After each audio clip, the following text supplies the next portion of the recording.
just getting ready. We're just asking 2 minutes to do the logistics in terms of the virtual platform.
No speeches at all, just straight to the point. So as well as my co-chair, welcome co-chair. Nice to see you in person. And I'm Desiree Finis. I'm the chairperson of the select committee in the NCOP. We haven't met in person. So today is the first time that we have met in person. So we will move over to the confirmation of the MPs. I will request the honorable members just to introduce themselves. I will start with you, Chair. I have already introduced myself. Thank you, Co-Chair, and good morning, Honorable DM, honorable members and the department, senior management and our support here in Parliament. My name is Bridget Masango. I the chairperson of the Portfolio Committee on Social Development in the National Assembly. Thank you so much, Co-Chair. Thank you, Chairperson. You may proceed, honorable member. Good morning, chairpersons on the table, on the front table.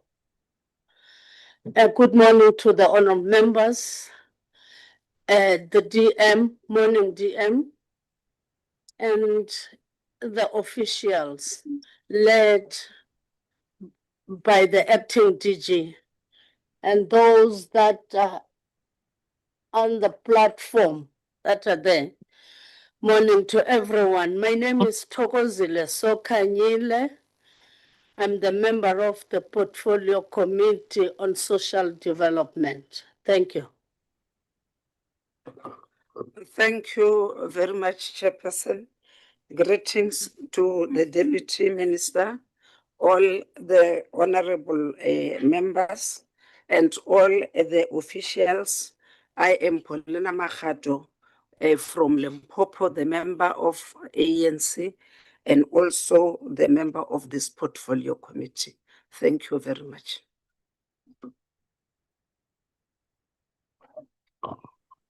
Good morning, chairpersons.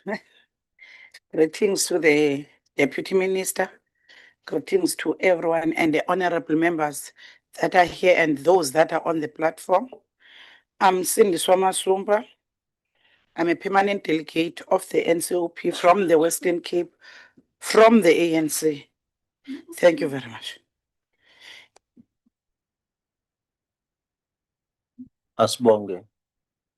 Good morning, chairpersons, DG, Deputy Minister, honorable members, officials.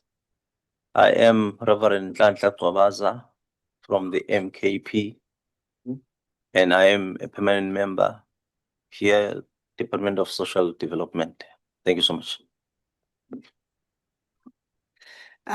Good morning, Chairperson, and the co-chair as well, members and staff, members from the department. My name is Paulita Marais.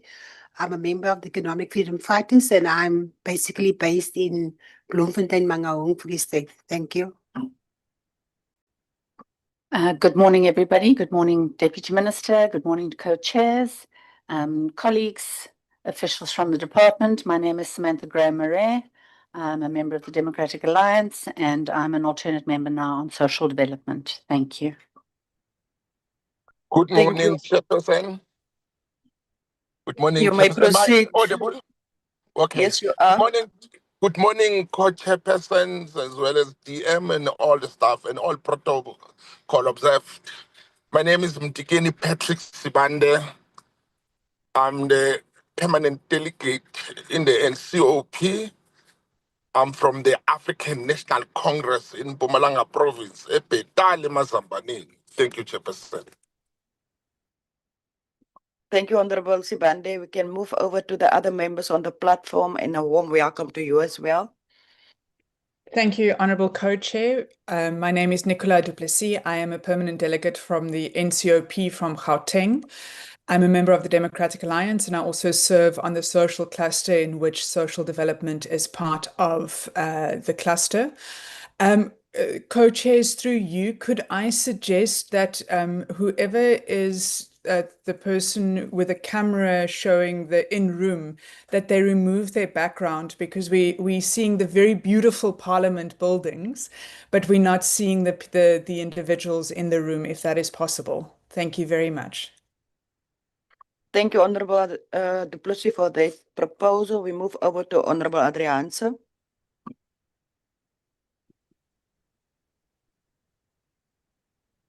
Thank you, Honourable Chairperson. I apologize for being online this morning, but thank you for the privilege. I'm Jean Adriaanse, and I'm a member of the DA and a member of the Select Committee of the Social Cluster, which includes this committee. Thank you. Thank you, Honorable Adriaanse. Honorable Peters. Good morning and thank you, Chair. I'm Honourable Peters. I am from the Patriotic Alliance and I serve on the Social Development portfolio. Thank you.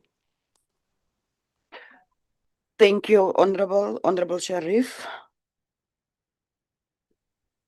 Thank you very much. My name is Nazli Sharif. I serve on the Portfolio Committee of Social Development, representing the DA from Gauteng. Thank you, Chair. Thank you very much, Honorable Member. We move now over to Honorable Toulong.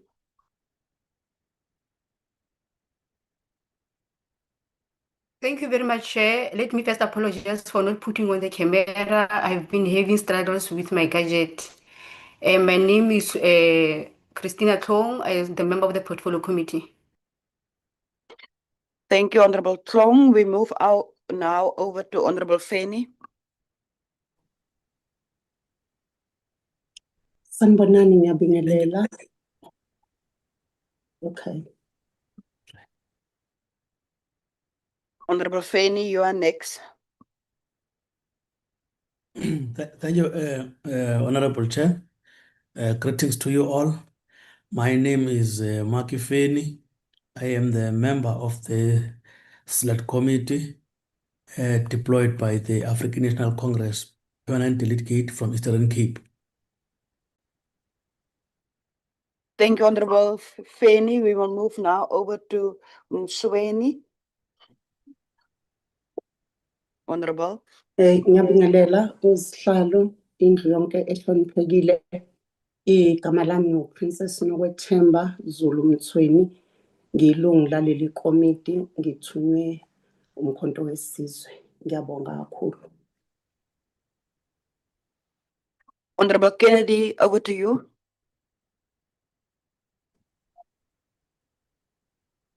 Thank you, Honorable Chair. Good morning to all honorable members, both in Parliament and on platform.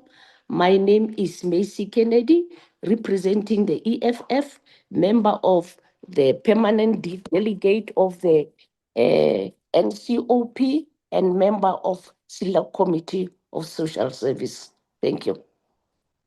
Thank you, Honorable Kennedy. I see Honorable Mokwela, you are also on the platform. If you can introduce yourself. Thank you very much, Chairperson.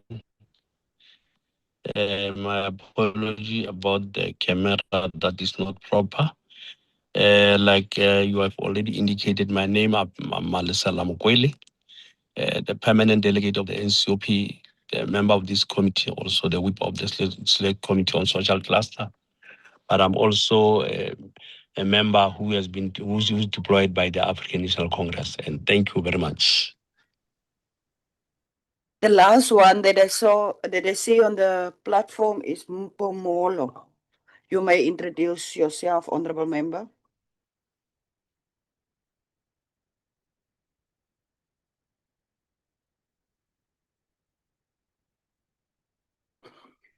Maybe it's there's something wrong with his network, so we will now move over.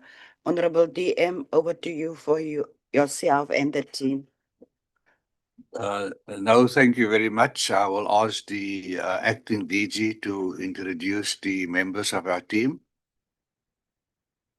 Good morning, Honorable Co-Chairs and Honorable Members, DM, and all the colleagues. We are with the team responsible for Central Drug Authority matters and the entity oversight. Let me ask the colleagues to introduce themselves recently, and then Falten, you can continue.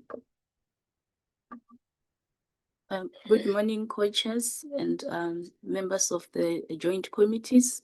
I am Wisani Kosa from the Department of Social Development. I'm a CDA Secretariat. Thank you. Thanks, DG. Good morning, coaches and honorable members. My name is Fikile Falting. I'm also from the National Department of Social Development. I'm the newly appointed Director for Central Drug Authority Secretariat and Coordination. Thank you very much. Good morning, Honorable Chairpersons, Honorable Members, Deputy Minister and the DG and colleagues. My name is Ken Maluleke, Chief Director responsible for entity oversight from the Department of Social Development. Thank you. Good morning, Honorable Chairpersons. Good morning to Honorable Members, Deputy Minister, DG and colleagues. My name is Mr. Kaugelo Pasha, and I'm the Director responsible for entity oversight within the Department of Social Development. Thank you.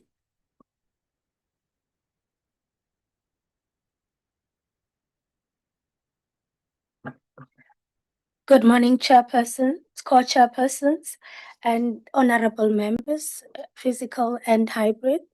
My name is Buisaka Mtati from Parliamentary Legal Services. I'm the Parliamentary Legal Advisor that would be briefing the committee on the two opinions provided. Thank you. Good morning, chairpersons. Good morning, honorable members, Deputy Minister, the DG, colleagues from DSD. My name is Homo Tokikai, in the office of the DG. Thank you. Good morning, honorable co-chairs, and good morning, honorable members, Deputy Minister and colleagues. My name is Sandim Bacha from the Minister's Office. Thank you very much. We move now over to the support staff from both the committees. Good morning, co-chairs and honorable members and colleagues. My name is Siavia Kudula. I'm the researcher for the portfolio committee. Morning, co-chairpersons and members and my colleagues. My name is Yolisa Kanye. I'm the content advisor, PC Social Development. Greetings. I'm Moses Nwabe. I'm a researcher for health in select social services.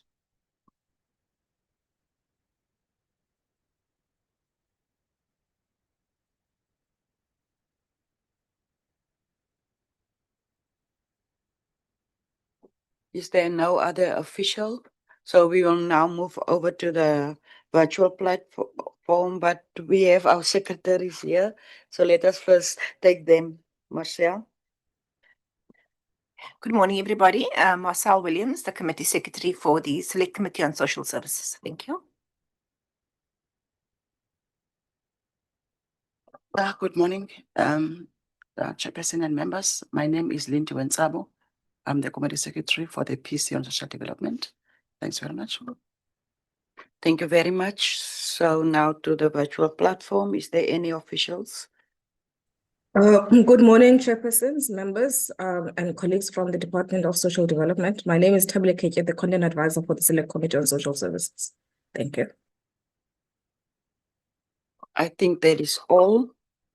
So we will now move over to the next point on the agenda. It is apologies. I would request the secretaries, Lindiwe, first from your side, and then Marcia. Thanks very much once again, Chair. From the members of the committee, I don't recall receiving an apology unless if member Ramaila, who was went for a procedure last week, maybe he's still on sick leave. Also, Chair, there was also another apology from the Minister of Social Development, Ms. Pule, who indicated that she won't be part of this meeting today due to a cabinet meeting which coincides with our meeting today. Those are the two apologies there. Chair, thank you. Thank you very much, Lindiwe. Marcia? Good morning once again. Chairperson, we have an apology from Ms. Briet. She is unavailable for this meeting. Thank you. Thank you very much. We have now the apologies that was submitted. Can I get a mover for the adoption of the apologies? Yes, honorable member. I'd like to propose the adoption of the apologies. Thank you. Thank you very much. Thank you very much. I second. Thank you. Thank you very much, honorable members. Now we will move over to the adoption of the agenda. If you can just flight the agenda so that the honorable members can see, because the one that we have received is not the same.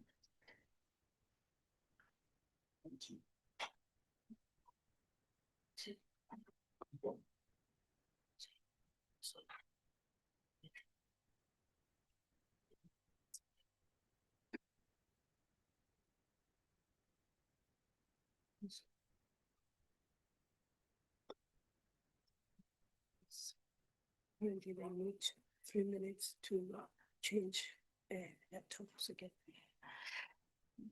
They will change the laptops again, but we will proceed. We have received the agenda. The only thing that must be the amendment into the agenda is the one of the legal opinions from the parliamentary legal services. So that is the only one, and that would be number. Let's just check. Number 1 is the welcoming to confirmation of MPs and officials. 3 is apologies and adoption of the agenda. The fourth one is overview by the minister or the deputy minister now. And then the briefing by the Department of Social Development on the recruitment process for candidates to serve on Central Drug Authority Board. And after that one, it is the legal opinions from the Legal Services of Parliament. And then the committee deliberations and responses. And then the election of the members to serve on the subcommittee for filling of vacancies on the CDA board, and then the closing remarks and meeting adjournment. Can we get a mover for the adoption of this agenda that I just presented? Thank you very much, Honourable Member. Thank you. It's Honourable Samantha Graham-Murray, and I move for the adoption of the agenda as amended. Thank you very much, Honourable.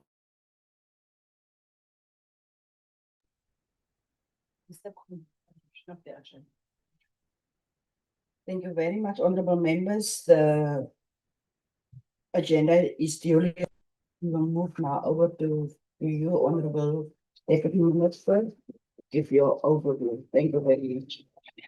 Thank you very much, Co-Chair, Honourable Chairpersons of the Portfolio Committee and Select Committee, Honourable Members of the committees, Acting DG, Senior Management of the Department, members of the Central Drug Authority Secretariat, and maybe they are also members of the Directorate.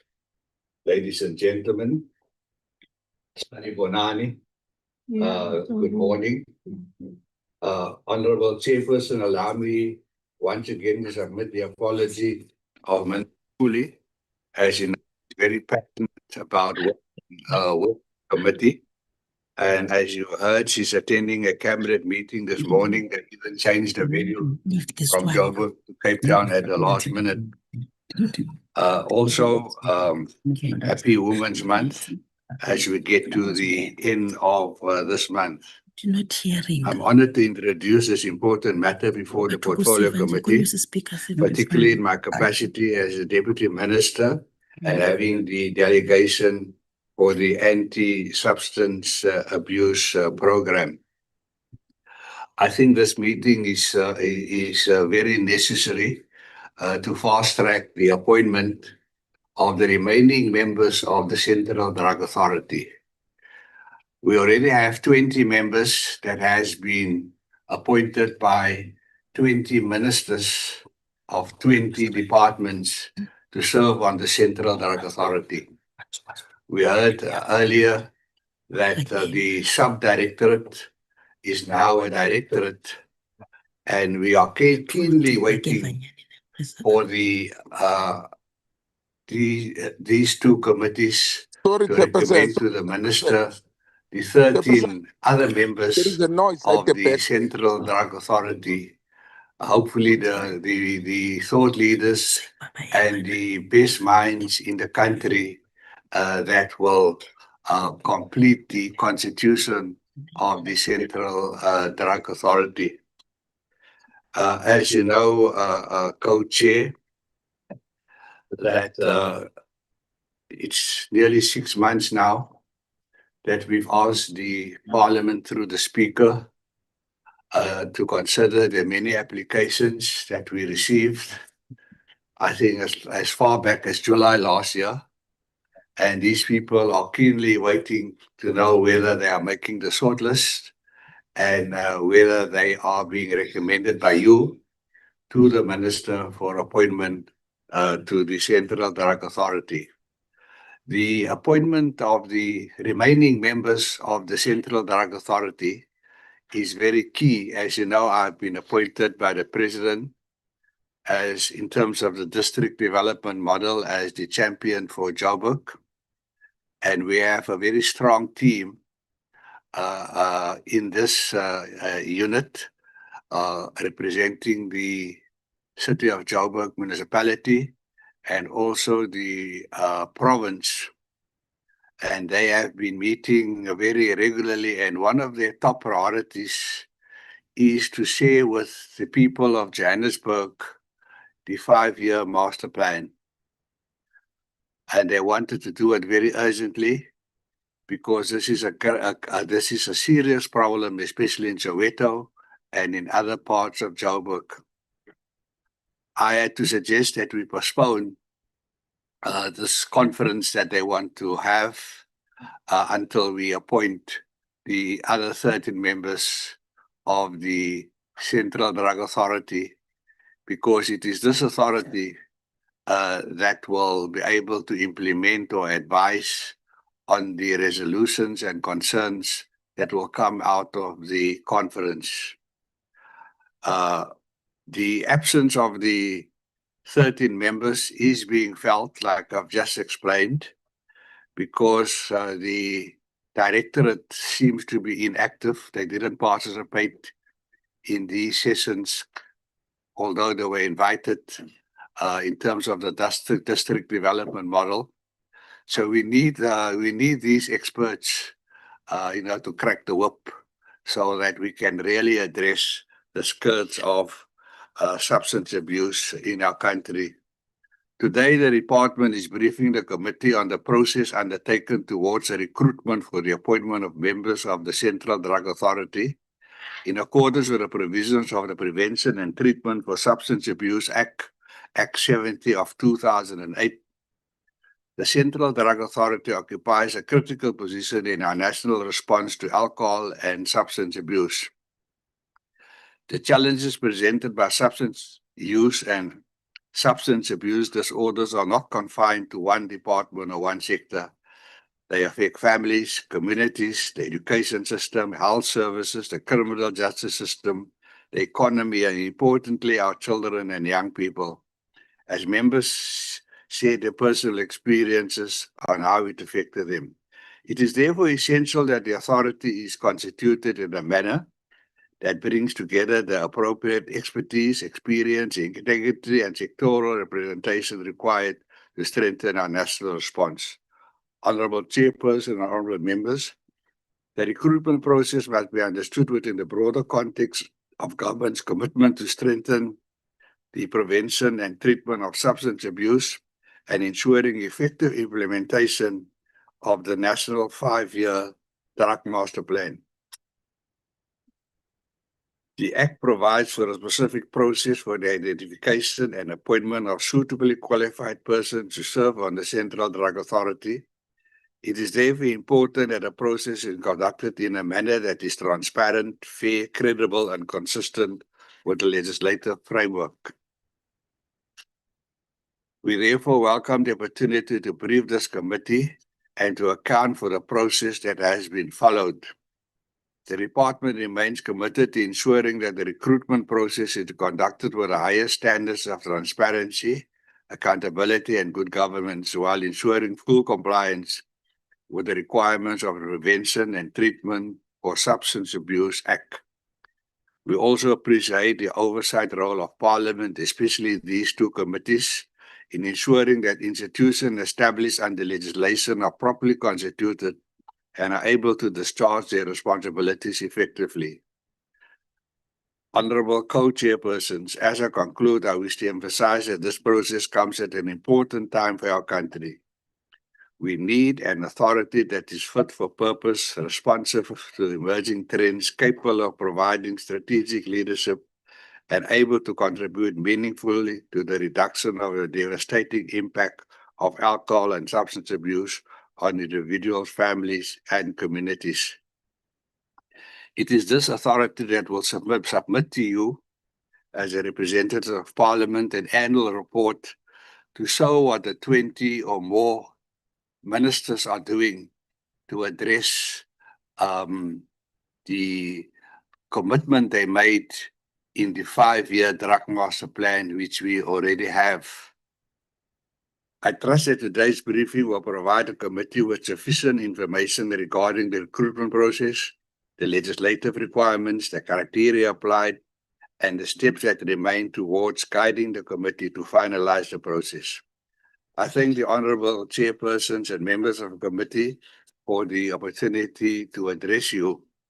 The matter is very urgent. Like I said earlier on, people have applied since July last year already for these positions, and they are still very enthusiastic to serve the nation. I now hand over to the department, the acting DG, to take the committee through the detailed presentation. I thank you so much. Thank you, Honorable DM. We will now give over to the acting DG and I will give over to my co-chair. Thank you. Thank very much, honorable co-chairs again, and honorable members, DM. Honorable members and co-chairs, we are here to account on the process that has been followed in terms of the recruitment process, and we know that there's a critical role that is played by Parliament in this regard. As we know that the issue of substance abuse, it is a critical issue and it's one of the social ills that we are facing in our country. And I know that even in the last session, the issues of impact were really asked, but the legislation is very clear. Members, in terms of why this act, why it was promulgated, I think it should be our responsibility as a department to go back to the act and make sure that we live according to the expectation. Maybe just before I hand over to Director Faltein, who's responsible for the Central Drug Authority. I think we've made these input last time, honorable members.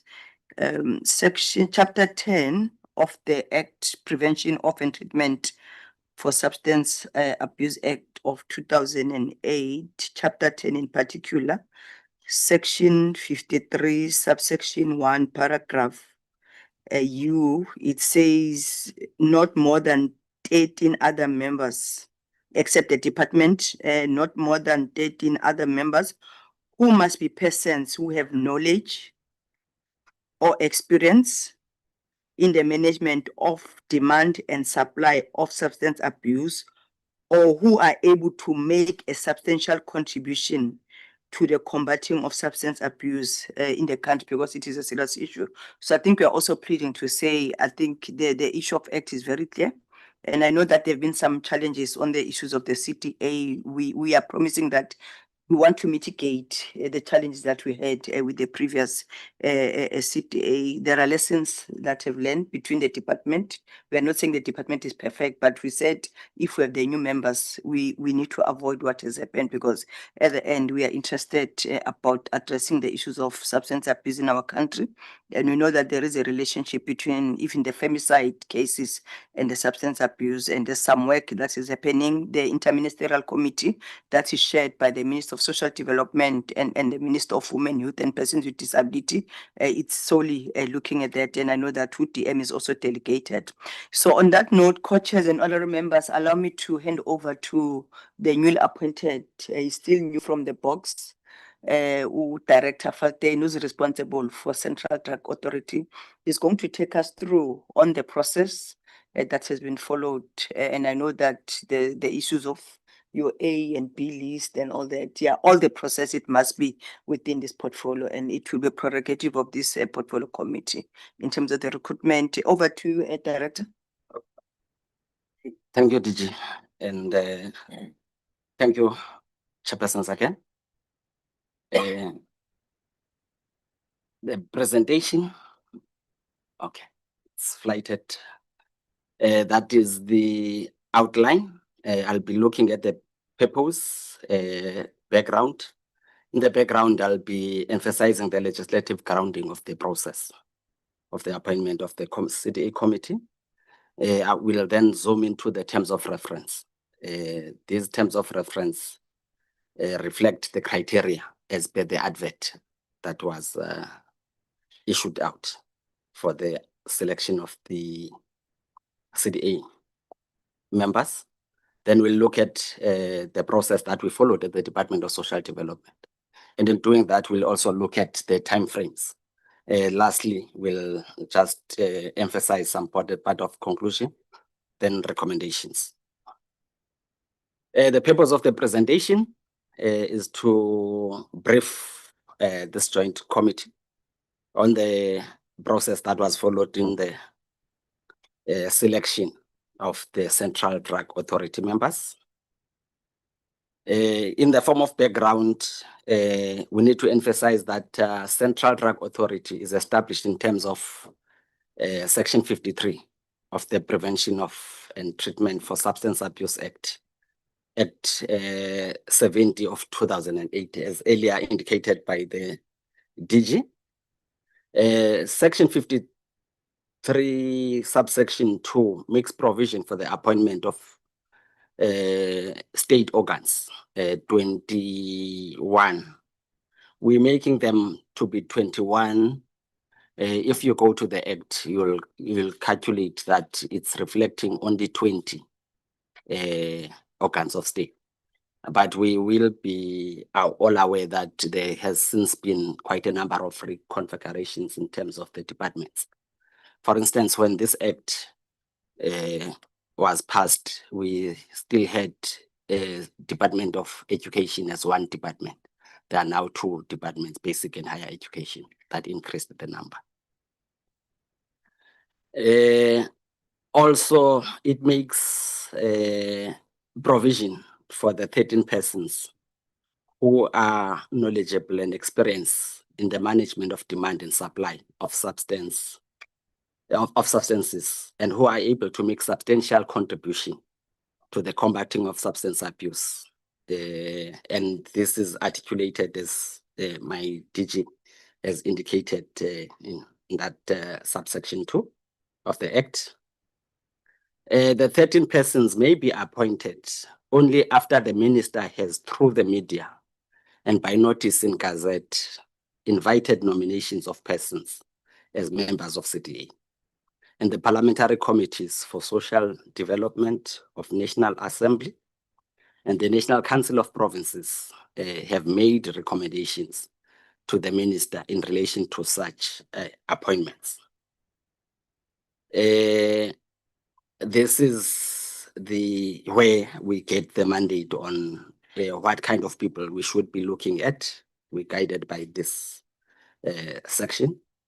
It further indicates that these 13 persons who are members of the CDA must be appointed for a period not exceeding 5 years on such conditions as the minister may determine at the time of making the appointment. Moving on, we're now zooming into the criteria as reflected in the advert that we issued as a department for the nomination of candidates for the Central Drug Authority. The first area is that it states that candidates must have special knowledge and experience in the field of combating substance abuse. The candidates must also have proven record in the field of substance abuse. The candidates must be South African citizens.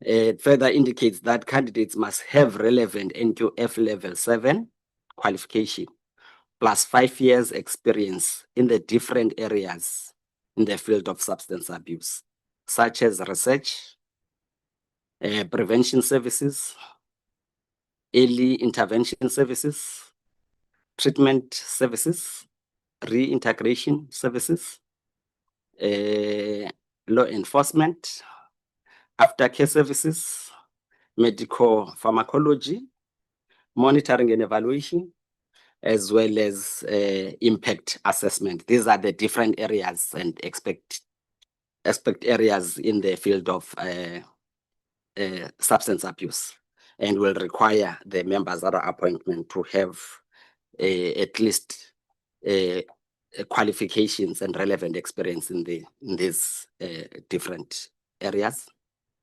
Furthermore, the terms of reference indicated that the recommended candidates must be subjected to vetting and security clearance. After we've issued the advert as the Department of Social Development, we received the CVs and applications, and by the 15th of July 2026, which was the closing date for this advert, we received a total of 102 applications. With these 102 applications, we then, as the department, sat down to screen the applications against the set criteria. And I must indicate that this process of screening, we didn't do it in the past, but we considered it because of the experience we had in the past received a special request from Parliament to indicate which CVs meet the requirements. So we thought we need to be proactive this time around and give that indication. But I must also indicate that we did that process and submitted all the list. The list of 31 applications that were found to meet the minimum requirements. But we also submitted the list of all the 102 applications. We also indicated those who were not meeting the requirements. So all the lists, inclusive of all the applicants, were submitted to Parliament. This slide is just to indicate the timeframes and the journey that we traveled as the department in this process. I've already indicated that we issued a publication, call for nominations for CDA members, and the closing date for this advert was the 15th of July, as indicated earlier. Also, the screening process after the closing date was conducted, and we finalized that process at the department in November 2025. After the finalization of that process, we then wrote a memo and we submitted that to the minister with all the supporting documents. And that was submitted to the office of the minister on the 12th of December 2025. We then facilitated for the briefing of the minister, and we managed to secure the date for the briefing on the 11th of February 2026. And I must indicate that we followed up with the ministry on the submission to Parliament, because we were mindful of the time frames, especially the 31st of March that was looming, which is the term of end of term for the CDE. We made those follow-ups. In our engagement with the office, there was a confirmation that all the documents were submitted to Parliament on the 17th of February 2026. And we have an acknowledgement from the office of the Speaker dated the 3rd of March 2026. We were on race against time, and also that's why the colors, they are trying to show that we were running towards the red. And the 31st of March, unfortunately, reached without any substantive progress and feedback from Parliament from our side. But we made follow-ups, and formally we submitted a correspondence to the Office of the Speaker of Parliament on the 23rd of April, following up on this, trying to get an update as to what was happening in Parliament. After that follow-up, we received a confirmation of schedule from the Office of the Speaker in Parliament, indicating that that referral to the National Assembly was made on the 15th of April 2026, and subsequently to the National Council of Provinces on the 12th of May. And that subcommittee on filling of the CDA vacancies was established, comprising of 4 MPs from National Assembly and 4 MPs from the National Council of Provinces. and that the process of shortlisting interviews and recommendation process from Parliament will start on the 12th of August 2026. It further indicated that this process will be finalized by the committees by the 6th of November 2026. As the department, we were also, whilst we're busy with these processes, because the second leg of the process is for us to facilitate the confirmation of the organs of states representation into the CDA. We then submitted letters to all 21 organs of state for their confirmation of representatives in the CDA. And we are currently following up with the organs of states for their confirmation. This is to make sure that at least by the time Parliament finishes its process, we move with speed to orientate the new recommended members as soon as the minister appoints after the recommendation from Parliament, and move with speed, because for some time now we have been having this challenge of a lack of a fully constituted CDA authority. We can't wait for the Parliament to finish its work so that we can move with speed towards that orientation program of the new members. And DJ, that would be the story from our side. Thank you very much. Yeah, thanks, Director Faltain. I want to hand over to the co-chairs. Thank you. Thank you, Honorable DM and the acting advocate, acting DG, and Mr. Falteni for their presentation. As per the amended agenda, we will now ask for the legal services to then give us a presentation on the legal opinion, as was said before on the amended agenda. No, I thought after the legal opinion. The questions will come after the legal opinion. Please go ahead, ma'am.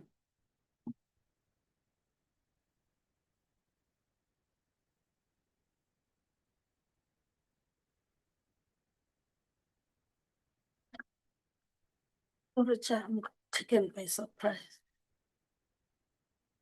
Sorry, ma'am, the member is taken by surprise here.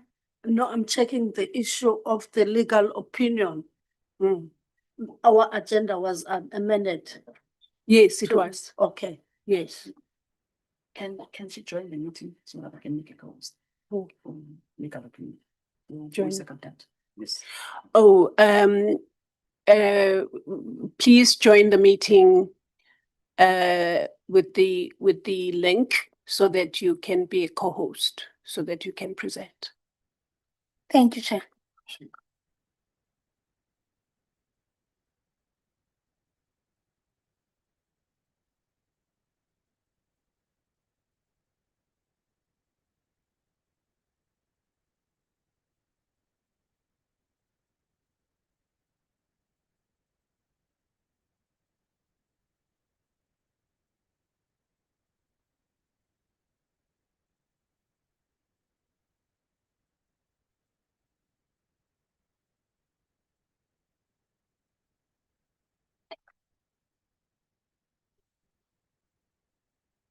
It is quiet because the presenter is joining the meeting by the virtual line, and I didn't have anything to say. Is that okay, ma'am?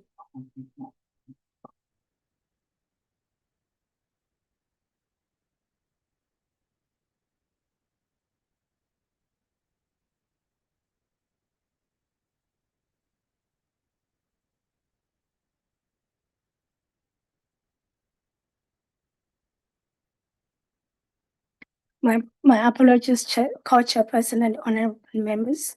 Can the committees bear with me?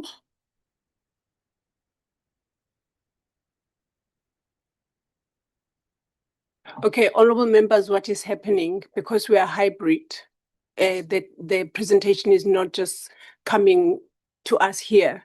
It has to go through to the members that are online as well.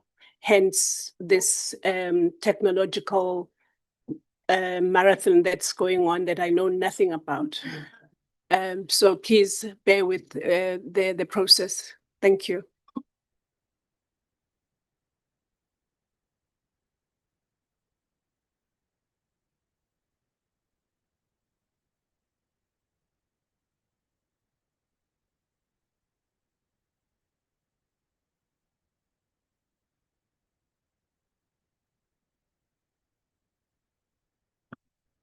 Thank you for the indulgence, chairpersons and the honorable members.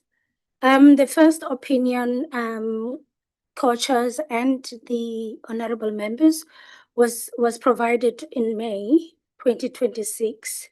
The issue on the legal issue, or the issue that legal services, parliamentary legal services department was instructed to look at, was whether an extension letter can then be sent to the minister to extend the term of the board that had already expired on the 31st of March 2021 retrospectively. So that is the first opinion that I will be briefing the committee on. In the opinion, we first state the brief as to what was the legal question and what was asked of the legal services department, and then we then further indicate that in the brief itself, there were issues that were highlighted regarding issues of fruitless and wasteful, fruitless expenditure. Therefore, we did not provide an opinion on those issues, but on the legal issue whether the board can be extended after it had already expired. Therefore, on the background, we just state that the Central Drug Authority is a statutory body which is established in terms of Section 53 of the Prevention of Treatment and Substance Abuse Act 70 of 2008.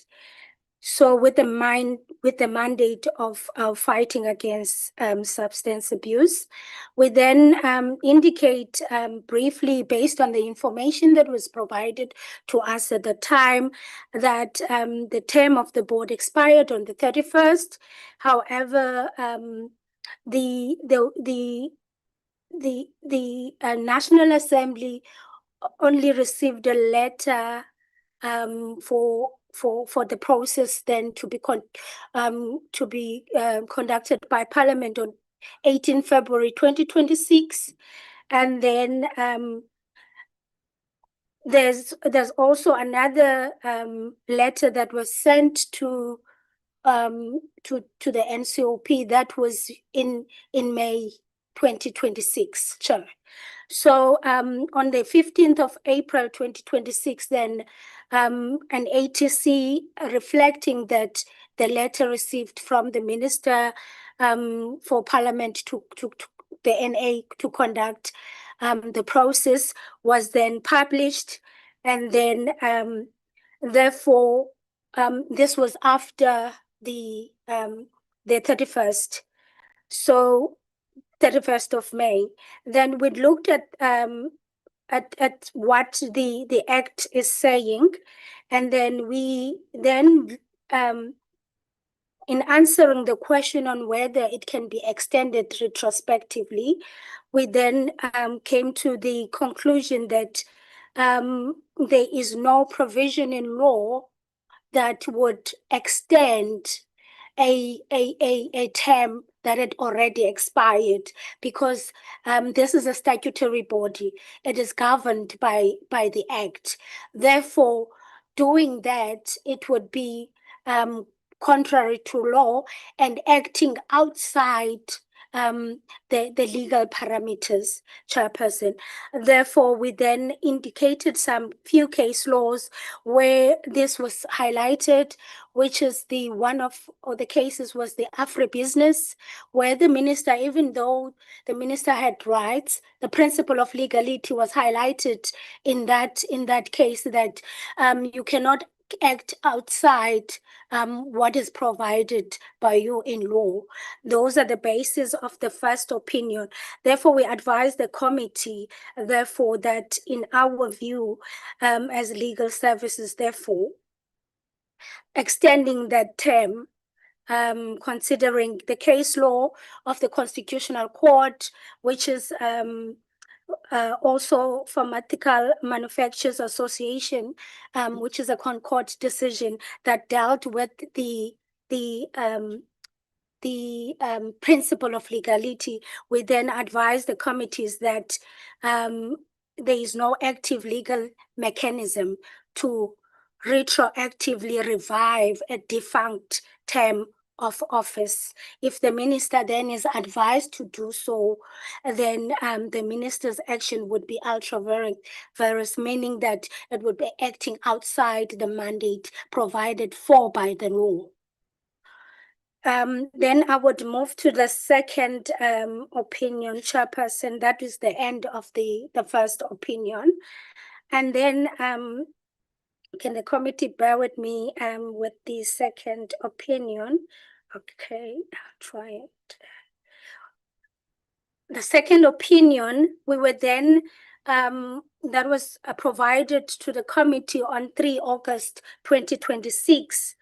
The legal question in this opinion is on the legality of appointing an interim board following the expiry date of the previous term. And then we then advised the committee based on the Act, because there's a process for appointment that has been stipulated in Section 53 of the Act.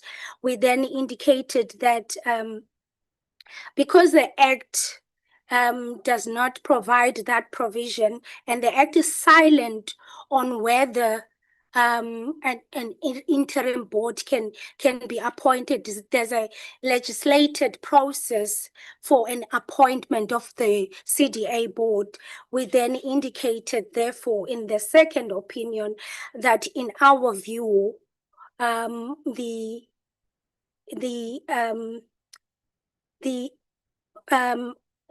our view, appointing an interim CDA board would be outside the legal mandate of the minister. And this, based on the authorities that we quoted on the opinion, I would touch one, and just as a decision of the Concord, which is Shore Life Assurance Ltd and others versus Great Johannesburg Transition Metropolitan Council. This deals with the principle of legality. It states that it seems central to the conception of our constitutional order that the legislature and executive in every sphere are constrained by the principle that they may exercise no power and perform no function beyond that is conferred upon them by law. That is the basis that, therefore, we said that this case is relevant on the issue of principle of legality. Therefore, it means that the minister, as well as the legislature, would have to act within the confines of the law. So then we continue to say that the appropriate course in this regard is to constitute a CDA board in accordance with the process as prescribed in Section 53 of the Act. Thank you so much, Chair. Thank you. I didn't get your name. If I can have it again. if I got it. Thank you, Chair. My name is Boiseka Mtati. Oh, thank you, Ms. Mtati, for that. That sounded very clear to me on both the questions that the portfolio committee at least had sent through to the legal services, because there was a time when, because of the delays that have happened with no fault of Parliament itself, or at least the committee itself and the select committee, there was a proposal that we then have an interim a CDA board. And so we were not going to just do that or not do that, and without having asked for the legality mechanism that would allow us or not allow us to do that. So it is for that reason that we had Ms. Mtati come to us on the basis of the questions that we had asked them to assist us with. And of course, then we just have to stay within the law that is guiding us in what we can do in processing whatever work that is in front of us.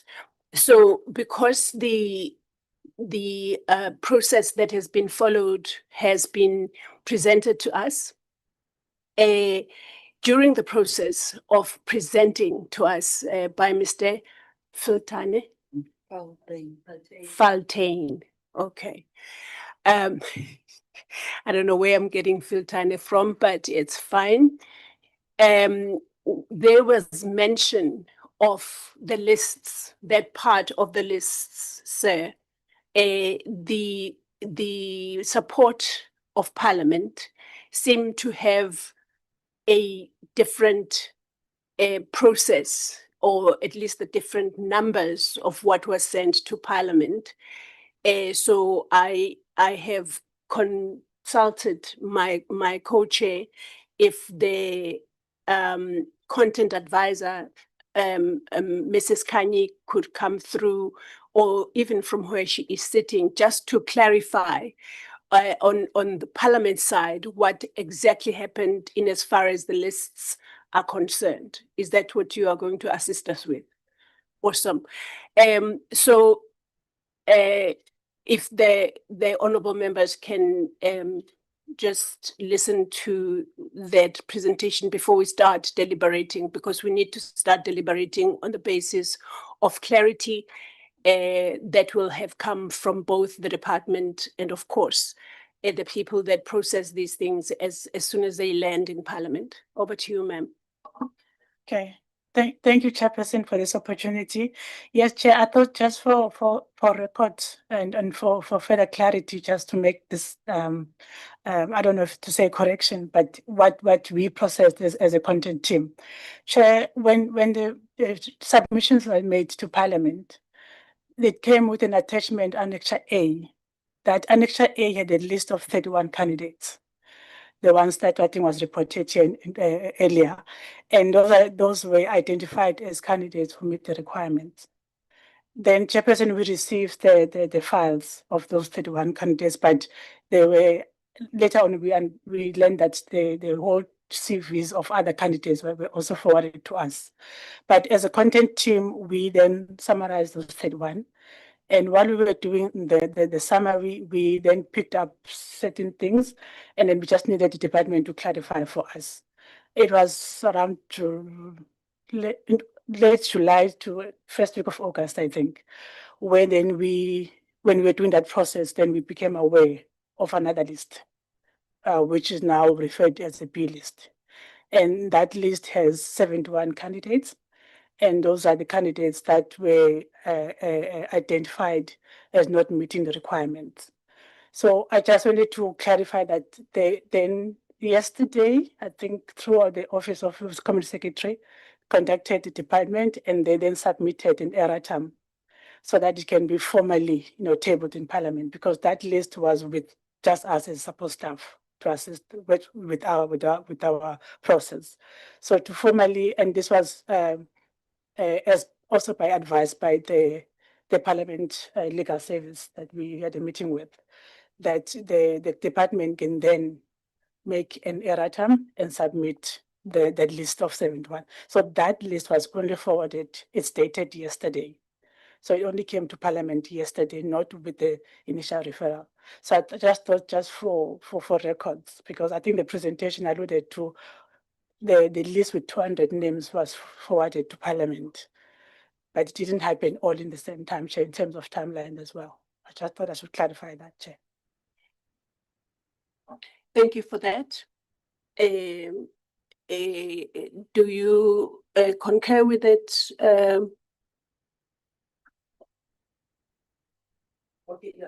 Chair, yes, thanks very much.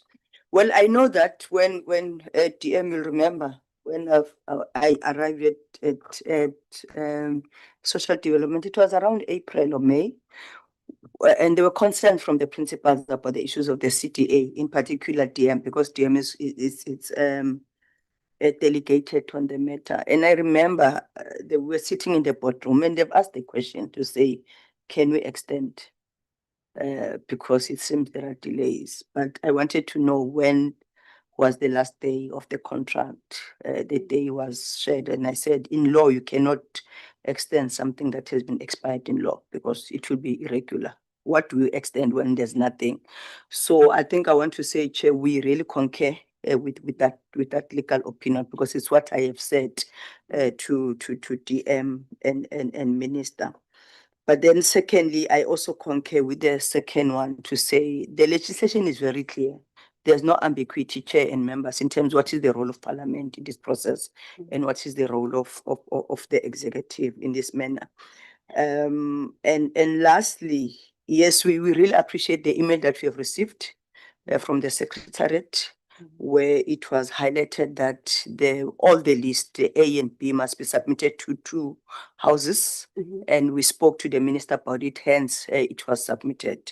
Yeah, I thought, let me just make those inputs, but I think the lesson learned, Chair and members, even from the department, we really need to start on time with this process. Of course. Because if we could have started on time, there could have been a very progressive transition. Because you don't also want to blame to say we submitted in Parliament, but when you look at the days, it was just towards the extension. That's not how we need to operate.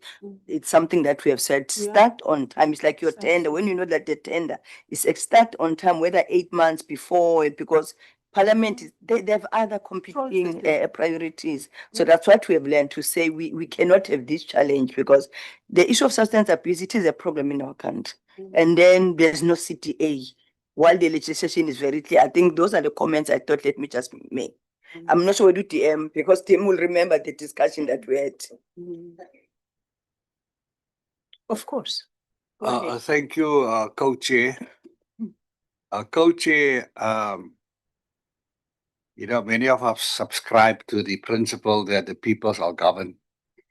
We're not governed by legal eagles. So I appreciated the recommendation by yourself and the 2 committees that we have an interim board. And I felt that by that time, we already had 21 members of the board appointed by 21 ministers. And there's no reason why they couldn't continue working while we are trying to appoint the other 13. I know in our political offices, we get political staff. So I see the 13 people as support staff for the work that the 21 ministers are required by law to do. So I'm not saying that I disagree with the 2 legal opinions. I'm not competent to make such an assessment. But as a layman, as part of the people that shall govern, I felt that the recommendation by the Portfolio Committee and the Select Committee to have an interim board was a practical solution. And I don't know whether our legal eagles took into account that 21 members of the board has already been appointed by the ministers. The ministers can't serve on the board themselves, so obviously they appoint the best of breed in their department to carry out their mandate. Now we have to wait until November for the appointment of the other 13. But why must the country stand still?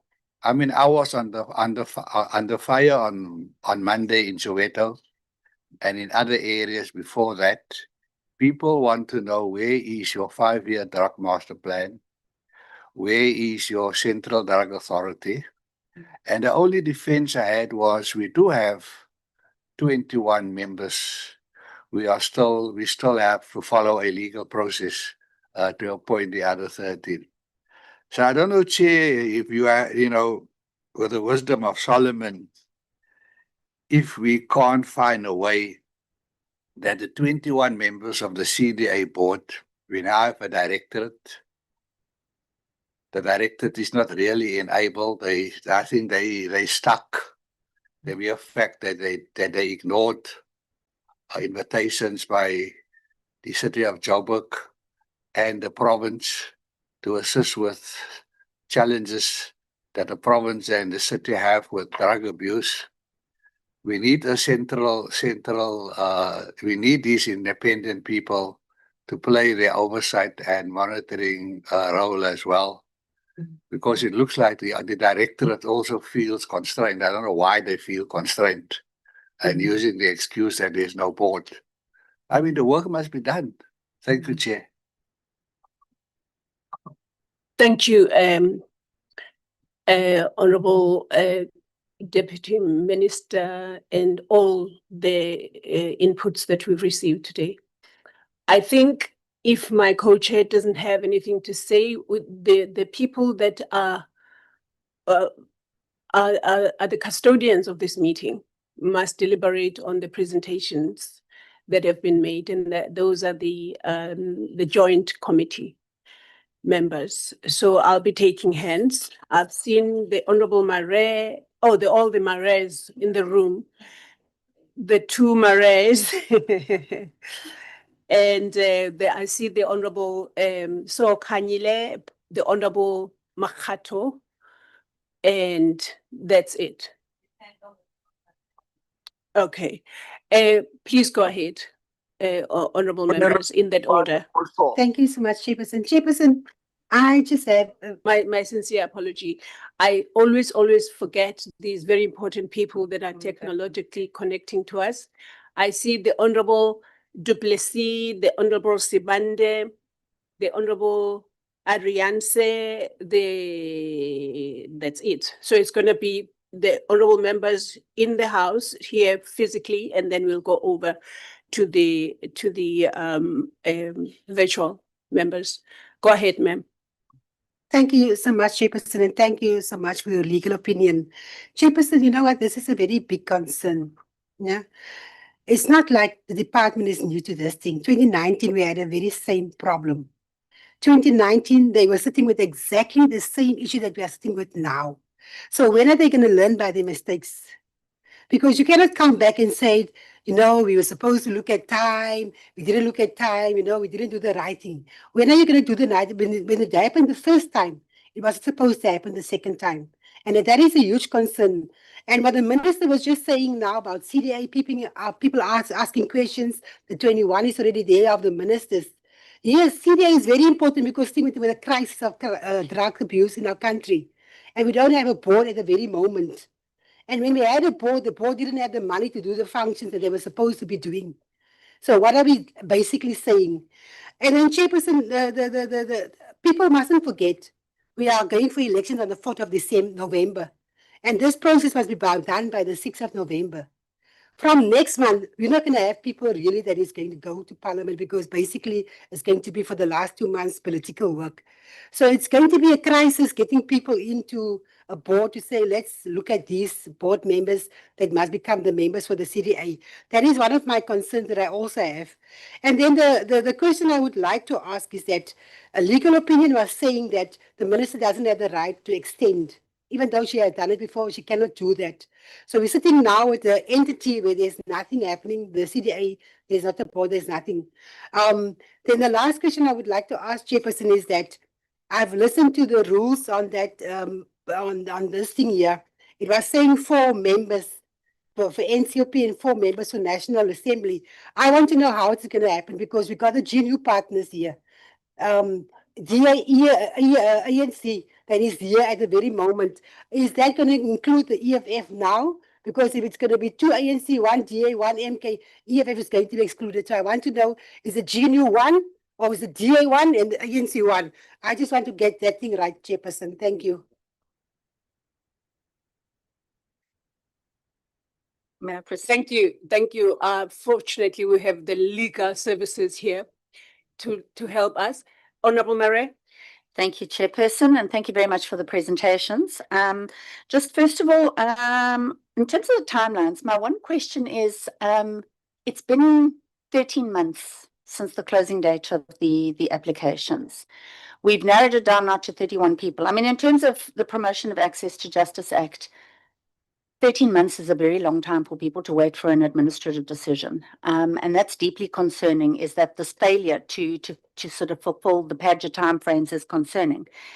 Are we still sure that those people want to be on this board? Have we checked with them if they're still available? Has anything been done to make sure that the 31 names we have are people that are willing and ready?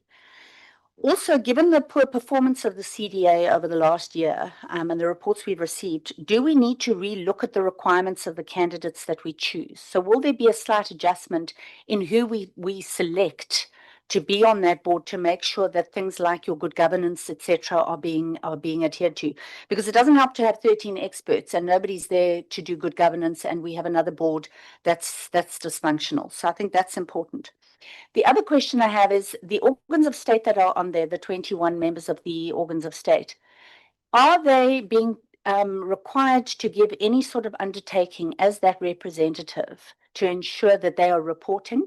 Because I know that there's been underreporting in terms of the organs of state in terms of their annual reports. Is there some sort of undertaking being given by each department that is on the CDA to ensure that they will meet the obligations that they're required to meet to make sure that the CDA is functional?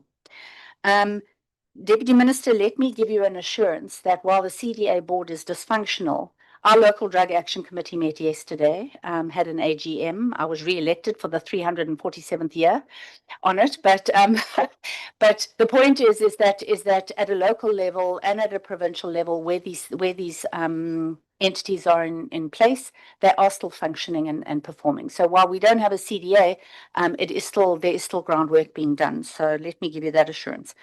In terms of the legal opinion, one of my questions is whether or not the extension of the board was a moot point, because from what I read in your documents, the minister had already extended the term of office of the pre-existing board, and in terms of the legislation, Section 53(4)(c) says that there can only be one extension. So I'm not even sure that the extension of the board was a question that could have been asked if the previous board's period had been extended already by one term. I think those were just my questions. Thank you very much. Thank you, Honorable Mare. Now we'll go to the Honorable Sokanyile. Thank you very much, coaches. Some of the questions, they've already been taken, but I wanted to look at the issue of the 102 applications that were received, whereby 71, they were disqualified. And the report is quiet. It doesn't say, maybe in a summarized form,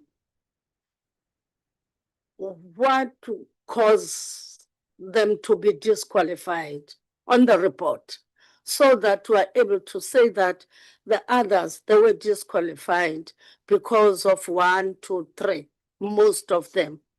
As also the content advisor is saying that they didn't have those names, the names came later. Then of the 31, that have met the minimum requirements, are all of them ready to be included there? I'm just checking that 31.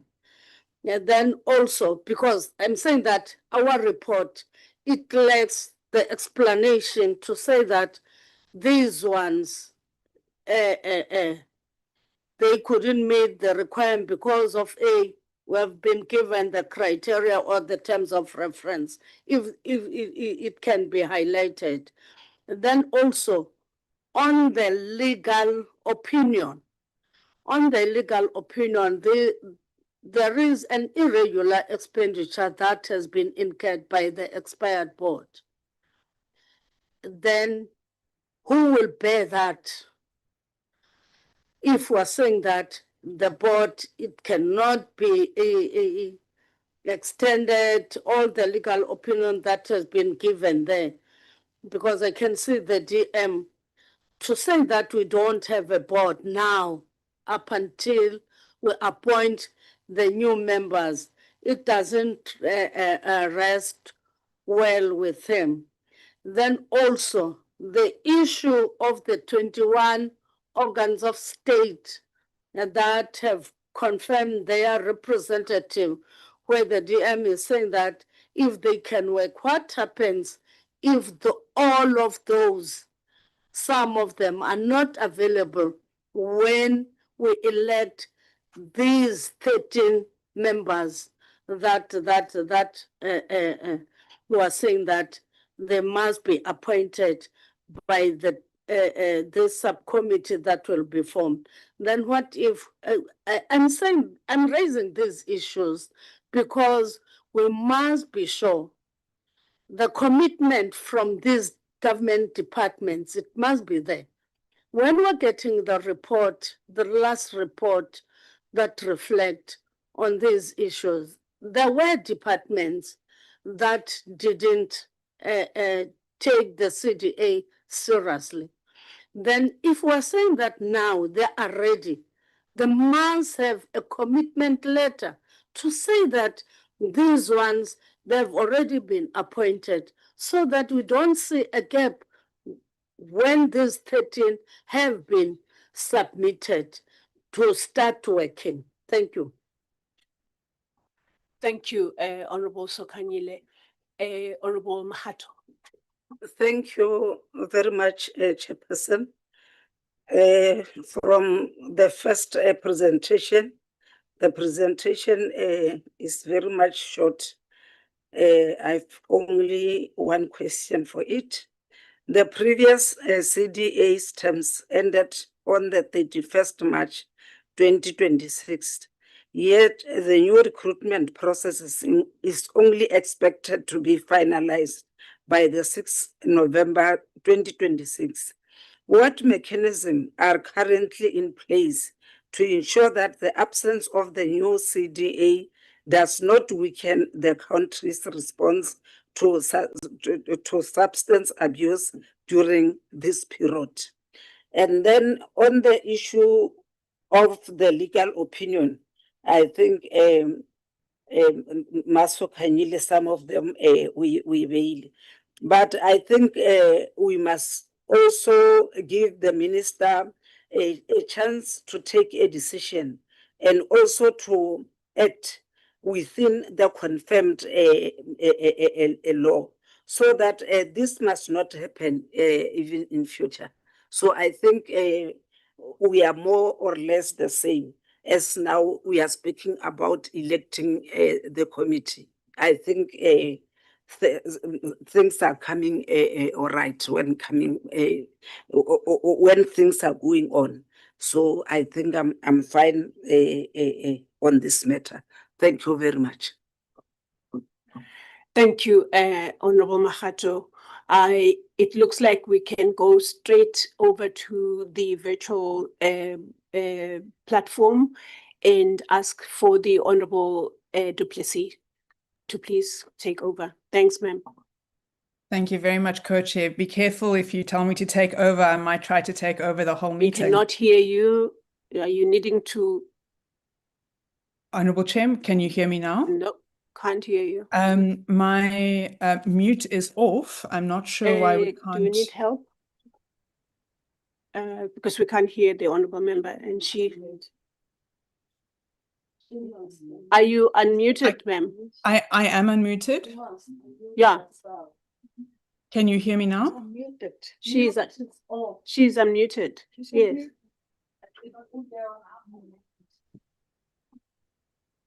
You can hear you on virtual. Yeah, I think we can hear virtually. I think they can't hear us in the room. Honorable Feni, maybe speak again. I'm just going to see. Yes, yes. Can you hear me? Because I can hear you clearly, loud and I clear. can hear you clearly as well. I think they can't hear us in the room. Maybe they want us to have our parallel session. Let's quickly see.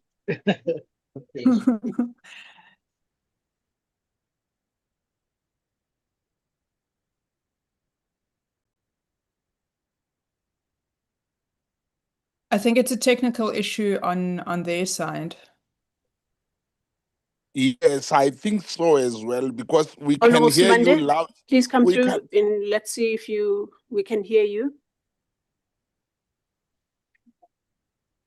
Honorable Sibande, maybe if you can We put on the can't hear video. anyone online. Mm. Let's wait for assistance.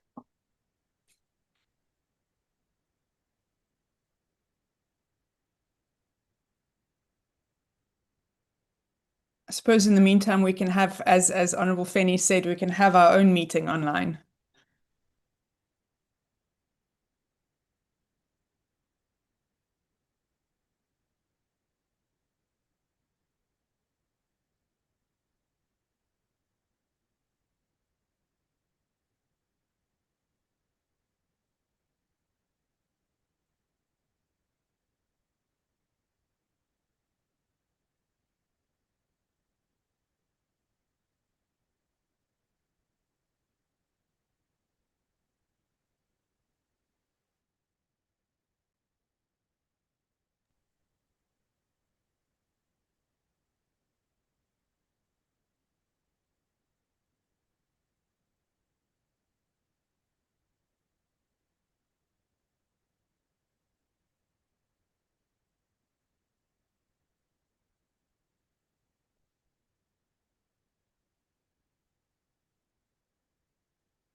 Honorable Duplessis, please.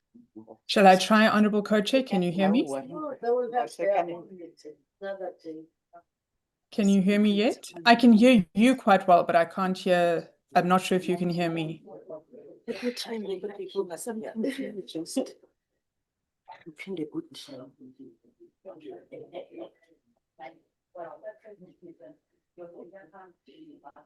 Maybe we should submit our questions in writing on the chat.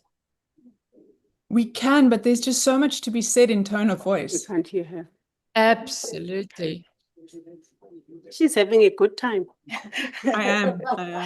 We can start dancing here. She says, yes, I am.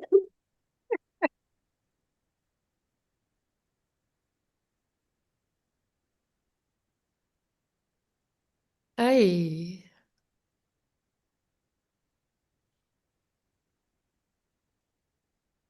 It was working beforehand. It's strange. I think they might have just tripped a Sincere wire. apologies, honorable members in the department. As you can see, my hands are off this. I have no idea what's going on. They don't want us to speak. Yes. Yeah. But why is it happening when members of the NCOP supposed to be? She can hear us Then because it's I can see her saying yes. Honorable members on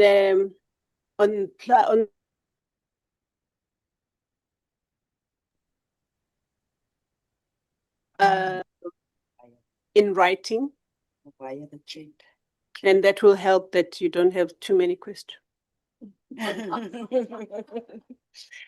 Okay, I really think we need to go on. So if you could please just have questions in writing, we will represent you as best as we can here in Parliament.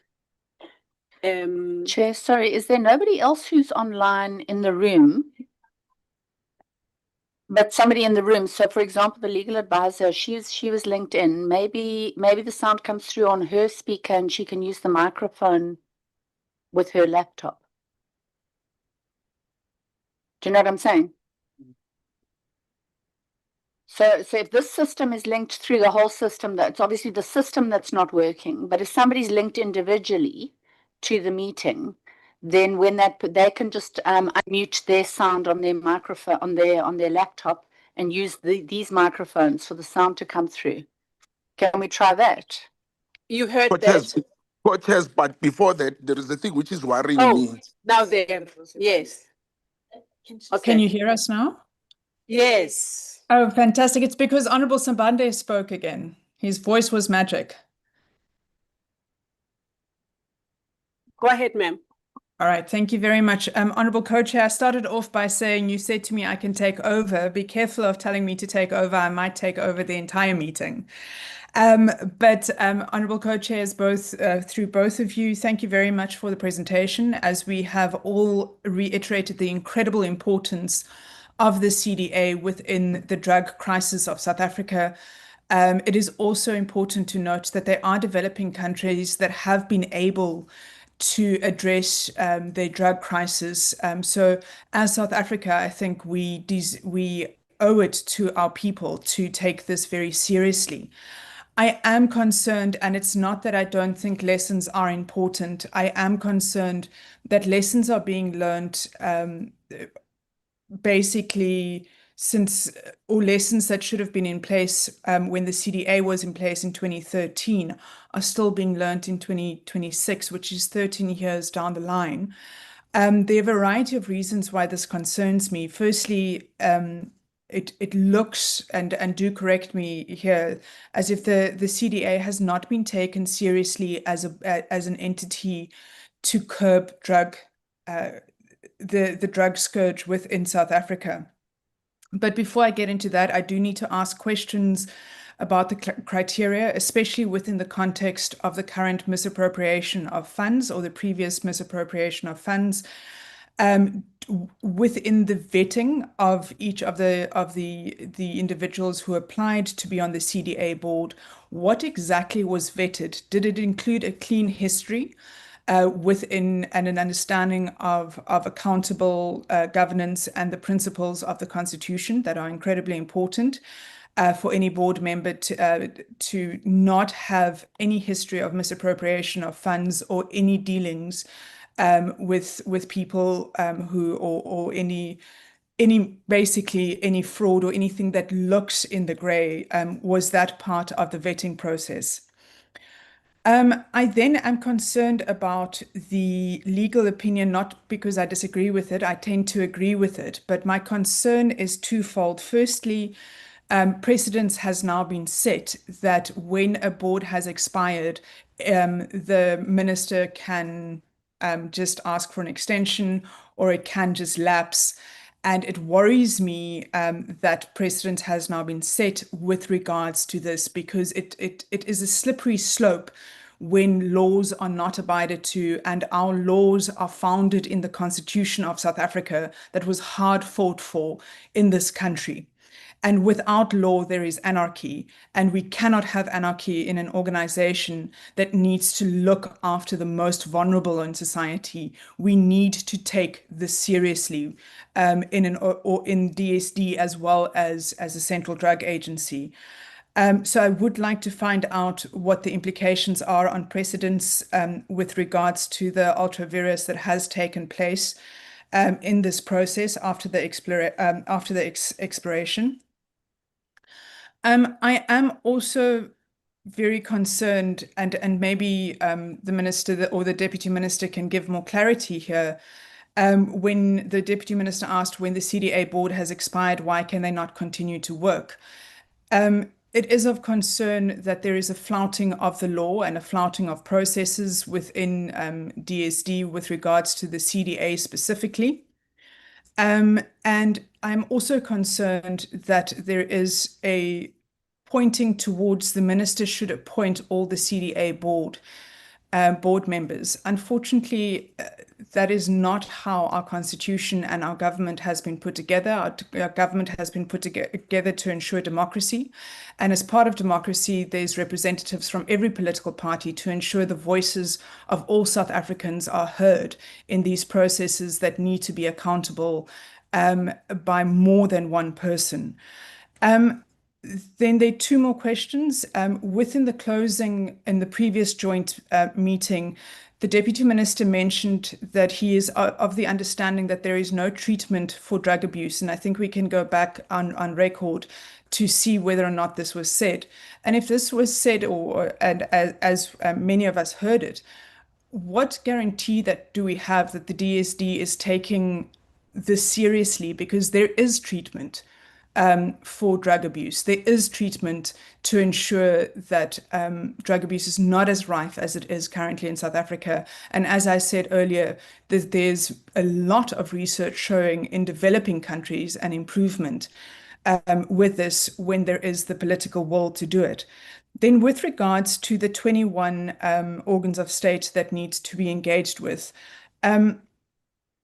if it is based on the members of the Health and Social Development Committee, Section 79 committee in the city of Johannesburg, there hasn't been tangible engagement with any of the members, and I've spoken to members cross-party to find out if they are aware of the drug master plan within that Section 79 committee that oversees health and social development that needs to work with the Department of Social Development, with the CDA board, and ensure that things are implemented. And every councillor said they have not heard about it.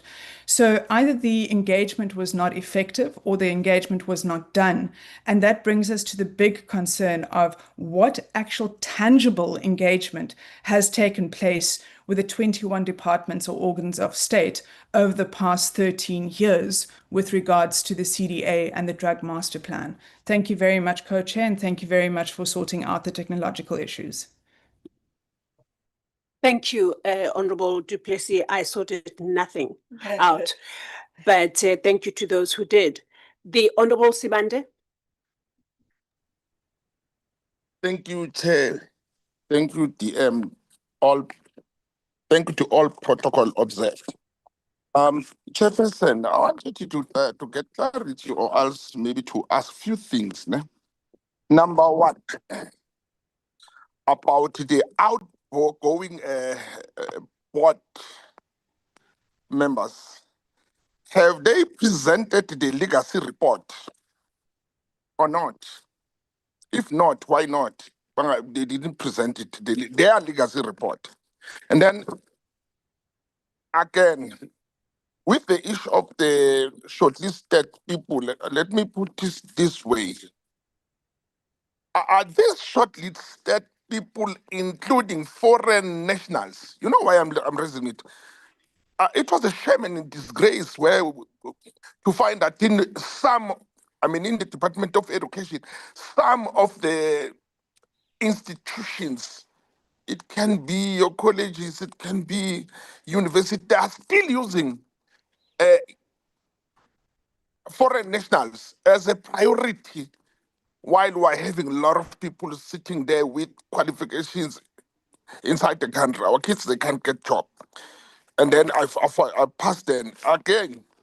What made, this one is a key fundamental one, what made the department to start with the advertising of and the vacancies of for this position while the board has already expired?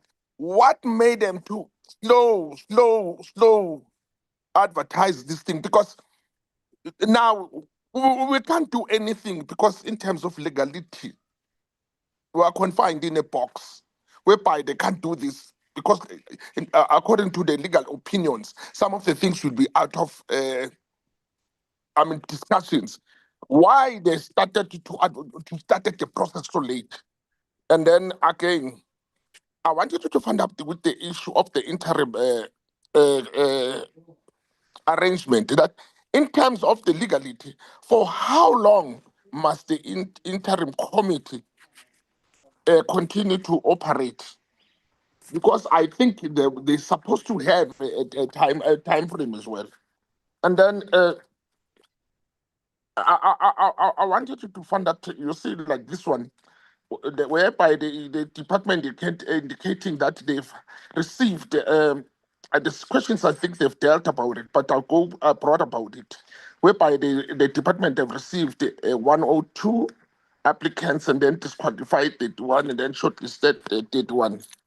You see, with that one, I don't have any problem, but it goes back with that one is linked with the foreign nationals. And then it goes back also with vetting. The thing which I wanted you to highlight here, because vetting is very much important. The issue of vetting, does it also accounted to this one people or else? It's still in the process. And then also the issue of, I wanted you to find out with the outgoing board, that the board members, if there are any funds which have been utilized after they are, beyond or after the end of their terms of the office. And if there is, because the stipulation in terms of the legal opinion is loud and clear that by this it's supposed to be finished by this. And then if they've utilized any resources, what are the consequences? Steps have been taken. Are this money going to be paid back, or what is it? What is going to happen? And then lastly, you see, what is worrying me is that we need, as a matter of agents, that this board must be, the issue of the board must be finalized. And we need people who are active. I'll put an example. In our own, in NSOP, we had a study tour in Switzerland, whereby we discovered something which is very, very tricky in Switzerland, because my colleagues now who were speaking, in particular members of parliament, they stated that they need something which is going to help people on all this thing, transformation and everything. But reality in South Africa doesn't work that way. Like the experience which we have experienced in Switzerland. In Switzerland, they are using the system in terms of health system. They use NHI. But here in South Africa, when the Minister of Health started to recommend NHI, there are people who go to court and challenge it. So I'm trying to say, we need people who are going to be straight and firm and, you see, help the people, because really we need a system which is going to be inclusive, which is going to take care even for the poor people, not the system which is going to give the side of the people who are rich opportunities only. What about the poor people? And the most affected people are our members in the rural areas and semi-rural areas. Because what is happening in South Africa, some people, they've got a wrong interpretation, as if everywhere now is now bright and clear. No. Some of the areas in our provinces, they didn't reach exactly the issue of an urban area. They are still semi-rural areas. I'll thank you, Chairperson. Thank you, Honorable Sibande, for that. I will now hand over to the Honorable Adianse. Thank you, Honorable Chairperson. I request permission to switch off my video for bandwidth purposes. You have permission. Thank you. All right. I want to ask the following. Okay, let me start there. If no lawful extension was in place, who performed the CDA's statutory functions from the 1st of April 2026? And who carried legal and financial accountability for decisions taken during that period? And then it was brought to the attention on the 17th of February. But then the first recorded follow-up with Parliament was only sent on the 23rd of April, more than 3 weeks after the previous term had expired. Why did this happen? And there's this vacuum between 17 February and 31st of March. What engagements took place to prevent this vacuum? So I need to know from the minister as well. Did the minister alert Parliament that the matter was urgent and that failure to complete the process before 31st of March would leave the CDA without properly appointed members? And then these outgoing members whose terms had expired, were they paid remuneration, allowances, or travel costs after the 31st of March? And if so, what was the total amount and the lawful authority for those payments?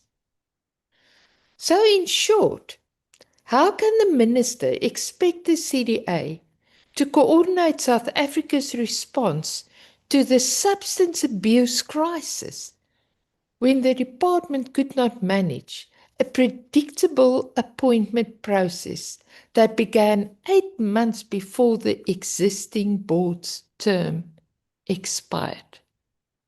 Thank you. Thank you, Honourable Arianse. While the Honourable Simande was speaking, the Honourable Qobaza indicated that, the Honourable Reverend Qobaza rather, indicated that he would like to say something. Over to you, sir. Thank you so much, Chairpersons. I think we are in a dilemma, and the most important thing is the people, are the people on the ground that are victims of substance abuse.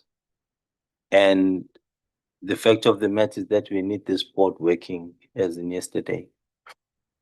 And I do understand the challenges, and the biggest challenge is that we had legal advisors saying about the legalities of all the things that we recommended, that it must happen, the interim and all of that, and the extension, but all of that cannot happen. So I do recommend that we get on with it,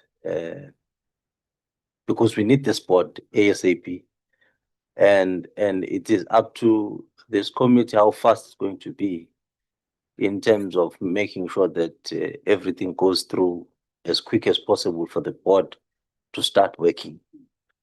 I understand the challenges. I mean, we dealt with these challenges. We advised that those people, they cannot go without not knowing where the money is and everything, what they did with the monies and everything. So they are gone, and we need to start working now. I think maybe things can work parallel, but the board we need to start working on the issue of the board. Thank you so much. Thank you, Honourable Chairperson. Honourable Reverend Qobaza. I saw the hand of the Honourable Fanny earlier on. I don't know if he's still available to speak before I hand over to my co-chair. Honourable Fanny? Yes, co-chair. Thank you very much. I'm still available. The only thing is that my connection is not stable. I'm in and out. I hope I'm audible. Yes, you are. Go ahead, sir. Yeah. No, thank you very much. No, my chair is just to appreciate the report, indeed, also the current challenge that is confronting the organization. Hopefully, we've learned, from all of these challenges. Indeed, there are a lot of glaring, issues that one cannot close the eyes. But most importantly, from my own side, Chair, a lot of issues have been captured by honorable members, either in the form of questions and so on. My concern, Chair, is how do we move forward? Because so that we do not repeat, what has happened, and also the issue of consequent management in this instance. I think I just want to put an emphasis so that whatever that has happened, nothing must be left, unattended to. That's my contribution. That's an unfortunate situation. That's all I can say. It's really, really an unfortunate situation, an unacceptable situation. Understanding the current challenge that we are confronted with of substance abuse, it's totally unacceptable situation. That's what I wanted to raise. Thank you very much. Thank you, Honorable Fanny. Just before I give over to my co-chair, I just wanted to indicate that there has been words that have been used interchangeably, and I don't think they should be, and the legal people can assist me here. We've been talking about shortlisting. There hasn't been any shortlisting. There cannot have been any shortlisting. I can hear when people talk about screening rather, so that we're not seen to be already working outside of the guiding principles or the laws that govern how we do our work. But I'll hand over to you, ma'am. Thank you, Chairperson. That is the issue that in my opinion, that we are talking about the screening. But in terms of the screening took 4 months, from July till November. And I have a problem with that one. Because as the subcommittee, supposedly last year, if we have received the information just after the 15th of July, I think this committee would have been in a far better understanding end stage. So that is the first one, that 4 months. That is the issue. Because according to me, I must read this one. I must take off my glasses, yes. Yes, I can see far, but I can read. The 13 persons may be appointed only after the minister has thought the media, through the media and by notice in the Gazette, invited nominations of persons as members of CDA and the Parliamentary Committee for Social Development and National Assembly and the National Council of Provinces have made recommendations to the minister in relation to such appointments. Because after the screening, the department is recommending these lists, the A list, the 31 persons, to us as the subcommittee. And that can't be. Because we are the ones, according to the Act, that must make the recommendations to the minister. So that is the first thing I have an issue with. And then in terms of the process for the co-chair, I think we as the committee can commit ourselves that we will expedite this process as soon as possible, maybe before the 6th of November as a committee, because we see the people need this board. So we, from our side as the select committee, I can commit to this. The honourable member have indicated that we are going maybe virtually, but we can do the process virtually. But we must have the relevant information available. Thank you, Chair. That is all from my side. Thank you, honourable members, for those comments and questions.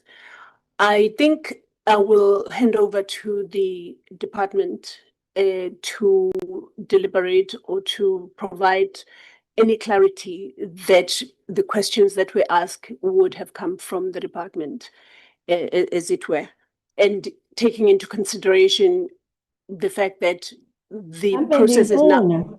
And if Ngoba mna ndiyibona the other way round. So ndiyafuna sigqibeze.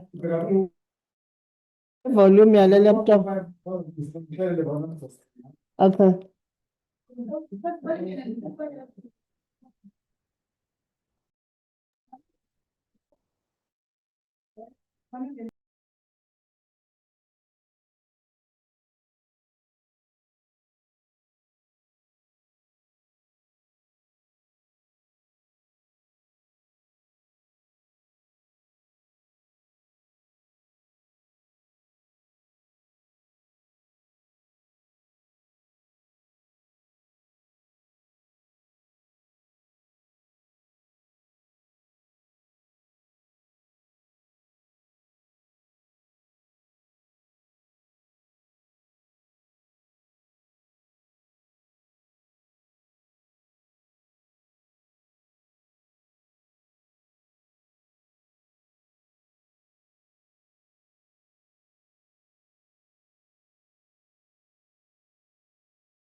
Awubuyi ngoku? Ndingena phaa emithingini bexoxa ngalapha tethu. Ndizabuya ndisa-I-C-T ndizabuya ngapha. Play a very important role. The 5-year drug master plan is conceived by the 21 state organs. You can divide the drug master plan into 21 parts, and every government department, every minister has contributed to this drug master plan. Not the experts, it's the ministers, because they have their own teams at the different state organ levels. Even the province has their teams, and we've heard even the mayors have their teams. So they contribute to the drug master plan, and they say, this is what we're going to do, and and we're going to fund it. And all the experts has to do is to submit to you an annual report on how those 21 organs of state have carried out their part of the drug master plan. So the dealing with prevention and treatment in South Africa is in the hands of the 21 state organs, not in the hands of the experts. They are playing a very important role. Just like we have in government, we have the planning and monitoring minister, and who reports on how different ministries are performing with regard to the priorities of government. So we must not believe that it is the 13 experts that are developing the drug master plan and that are funding it and are implementing it. It's the 21 organs of state. I'm very happy to hear that at some levels there's reports that the work is carrying on. I myself have supported the Premier for Gauteng, where we sent 500 little kids to rehab centers. There was a question raised about the Deputy Minister's view that treatment doesn't work. It's a controversial position. A position that I developed after attending an international conference in Vienna, where the best minds in the world were present. And I put to that meeting that we have very limited funds. And members have alluded to the fact about the limited funds. Should we spend our money on prevention, or should we spend our money on treatment? Because most of the papers delivered indicated that we are not as far ahead as finding a treatment for HIV/AIDS than finding a treatment for substance abuse, alcoholism, and so on, there's still a lot of work to be done. There may have been minor successes, but not as dramatic. For example, where the position is that by 2030, there will be a cure for AIDS and HIV according to the scientific evidence that has presented. So my head is on the block. I'm not very impressed with treatment. I feel that most of our money should be spent on prevention. Like I said earlier on, I'm comforted by the fact that the two committees are going to fast track this process. I've heard a very important suggestion. Please don't waste the committee's time. Tell us which one of those 31 people are still available, because the deadline was July last year. There was a mistake with one of the slides that said it's July this year, but it was last year. And I think that's a legitimate request from the honourable member, that of those 31 who's still available, I'm confident that all of them are available, because these people are very passionate about making a contribution and playing a monitoring role. We must not overestimate the importance of the 13 experts. We should be focusing on, is the 21 ministers doing their work? Are they funding the work? Are they implementing it? That is how we're going to get success on the ground, not the monitoring role and the planning role of the experts. They have a very limited role. It is the Deputy DG of the Department of Social Development whose name is in the box.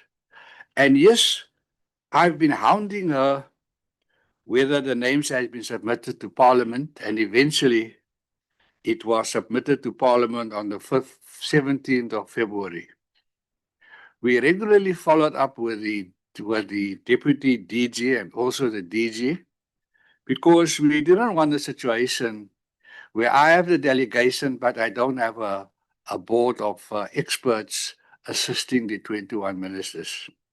But let me hand over to the acting DG to respond to some of the other questions. Thanks very much, DM, and thanks, co-chairs and honourable members, for the questions. Well, I think, and I know that honourable members, the team is working on the amendment of the legislation, because you can only test the legislation and you see what works and what is not working. I think with time we need to come and say which are the section of the law we think they must be amended. But the act is very clear when you go through section 53, subsection 4A, that the term should not exceed 5 years. It's clear, it's a legislation. Probably in the amendments, it's something that could be considered to say, can you extend, can you put any, as things stands, the law is very clear to say you may not have the board exceeding 5 years. But also the very same act says if there was a member who was part of the authority and the person applies, you can still reappoint. So I think in terms of the amendment, these are the issues that we need to look at. Well, I think it's true, the work continues because of the issue of substance abuse. It is a challenge. Departments are doing their work in terms of the substance. And I know that one of the key fundamentals is the issues of the Liquor Act. And I remember there was even a request from the minister to say if Social Development Portfolio Committee can also assist us, maybe just to engage with the other committees, because that amendment of Liquor Act is very crucial and is very urgent, and we think that is going to address some of the issues that we are experiencing, where the taverns are just around the schools and clinic, and there's a challenge between the local government and the liquor board, because there's lots of blame game as well. So local government will tell you to say it's not our responsibility, it's the responsibility of the province, but the province says, but we are the one who issue licenses and the permits and all that. So it becomes an issue. You give land next to the school, then they blame. So those are the issues that I think when the act it's amended, these are the issues that needs to be taken care of. Well, I think on this other issue, and I'm a bit worried, members, because I hear the honorable member saying that this issue it happened even previously. I think maybe they call it because I know that I came to TSD while the vote has already expired. But there's an entity oversight, colleagues, and there's even secretariat. Maybe let them commit so that even if DM I leave in September, they must be on record to say this cannot happen. Because if you get the information that it has happened before, it's like now it's a culture, it's a trend, let them commit. But while I'm still here, honorable members, I want to commit to say we really need to do things differently. And there's lots of governance issues that we are managing at social development. You can tell that there's been lots of systematic kind of failures that we need to make sure that we put systems and processes. Well, I think on the local action drug committees, the legislation is very clear to say there are provincial action committees, there are departments, there's Central Drug Authority, and then there's local one. And I know that when we had a session with COGTA and SALCA on the issues of gender-based violence, substance abuse, and issues of social service professionals, but on this one, they were very clear, DM, to say the biggest challenge, this is an unfunded mandate. And you know the challenges of local government, the economy is not doing well, the challenges of revenue collection. So in other local government, they don't see this as a priority. Because they've got other priorities and the resources are limited. I think it's one issue that maybe through the act, it's something that we need to look at. But I know that you still get those, like honorable member said it, that you still get those. But I know that when we had a discussion with the colleagues from COGTA and SALCA, they even made the recommendation to say, let's leave those that are working. Those that are not working, let's find a way that we will align them to the district development model, because district development model, it's led by the political principals, there'll be monitoring. So we are trying other ways and means, because it is an unfunded mandate. And we even said we also maybe need to look at other alternative funding, maybe those who may want to contribute to the issues of substance abuse, because local communities say this is not our mandate, this is unfunded. We have other priorities and our resources are limited. And then I think the last issue, it's for me, I think what is very key, members, if you get, I know that the legislation still need to be amended, but when you look at the drafters of the legislation, the vision was very clear when you look at the first part, why this act was promulgated. I think it's a question to say, look at why this act was promulgated, make sure you work accordingly. And it goes back to the issues of impact that was raised by members. Because if we just say you do a workshop and awareness, you're not going to fight the issue of substance abuse. But lastly, we know that the president has classified the gender-based violence as a kind of a disaster. And the IMC does not just deal with gender-based, it's the IMC for GBVF and substance abuse. So I want to say the issues of substance abuse is continuing. When the colleague was presenting, they've made mention that there was a request previously to say maybe, even if we know that it is a prerogative of Parliament to screen and all that, there was a request to say maybe help us, but still submit the list A and B. Maybe they want to recommend, because it's something, the way I hear, it was a request. They tried to be proactive. But I think now there's also an issue to say this is but we know that all the processes for Parliament, but maybe they had to try to assist, but submitting everything, you still have to look at the whole board of the A list and the B list, but maybe they may want to comment. Yeah, but I think maybe let them respond to say why it took some time. It's a very concerning, because if it had happened before, now we are repeating it, it's a cause for concern, and they must be on record. Thanks very much, members. Thanks. May I please ask the DM as well to switch his off? Thank you. Thank you, sir. Thank you, Chairperson. And thanks, DG. DG, I want to commit.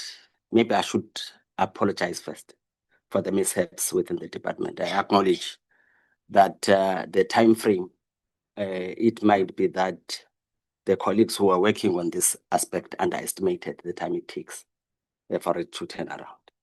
And it's not only Parliament that is frustrated. I've attended one forum where members from provinces were frustrated to say why it took this long.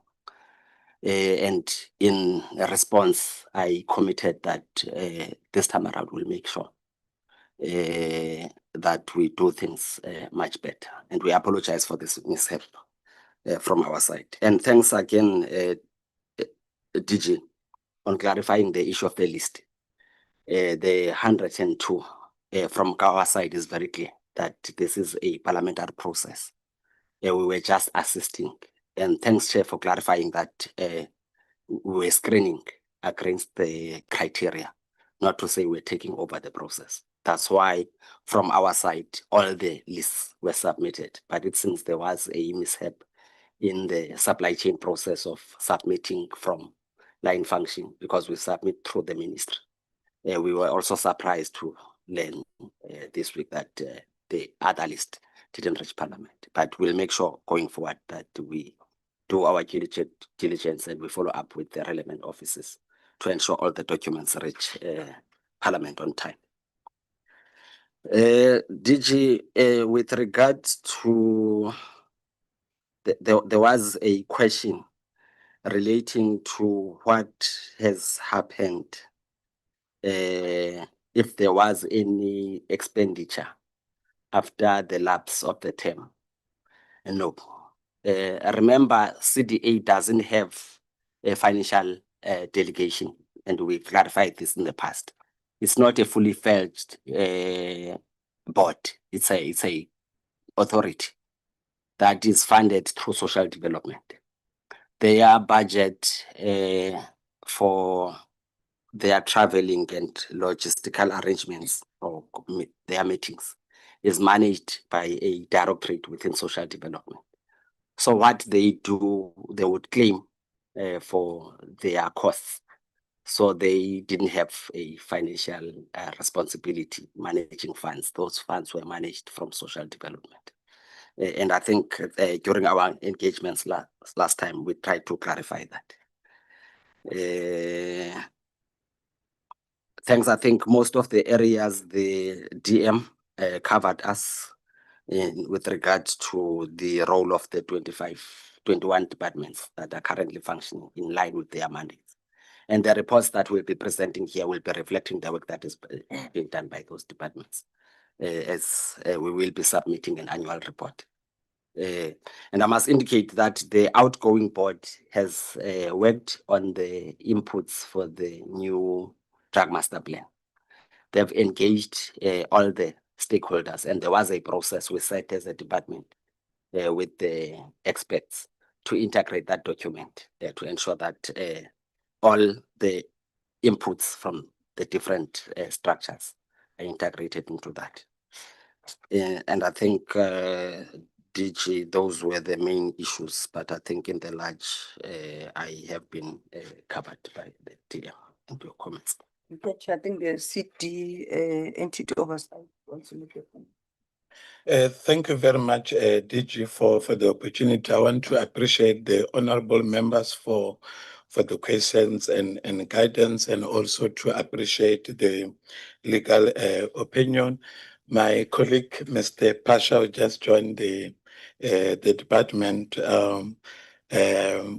are a learning organization as a new unit. What is a learning organization? A learning organization is 4 things. Number 1, what happened? Number 2, why did it happen?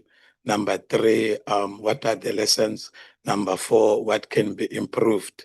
I was saying to him this morning that the reason why I've brought you here in Parliament and as a new colleague started 3 weeks ago, I was saying that you need to interact, look for a better way to hear it from the horse's mouth, because we have a responsibility as entity oversight that has been established for the department to exercise oversight over all the entities of the department.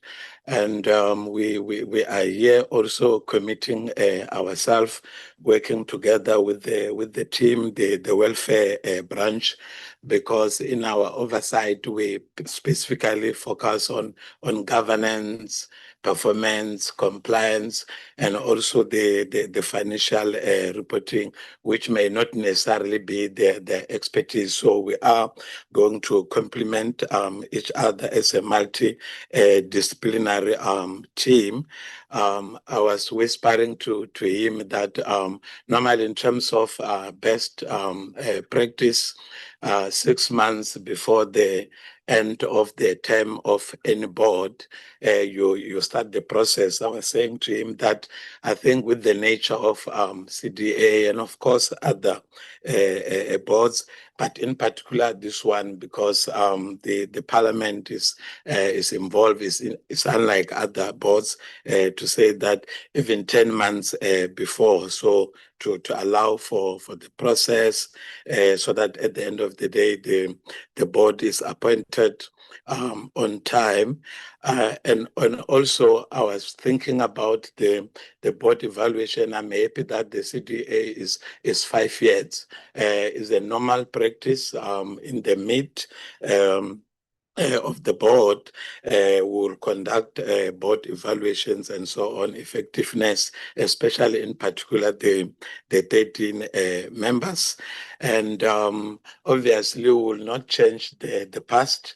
I was not there in the past, and including Mr. Pasha will take an advantage of the induction to make sure that the new CDA members are appropriately inducted on governance, performance, and also financial management, and also taking a cue from policy implementation, the number of meetings, so that we are able to exercise oversight. I believe DG, they will also be reporting quarterly, just like the NDA, the SASA, and so on, so that we engage on their quarterly reporting to see if there are emerging risks and things that are happening, so that we don't wait until the end of the financial year to realize that there were challenges. I'm also happy to align with the DG, the policy that was approved, the legislation that will be amended, and so on. So I think that will also assist us to address some of the things in the long term, because some of the things will require legislative amendments. Thank you very much.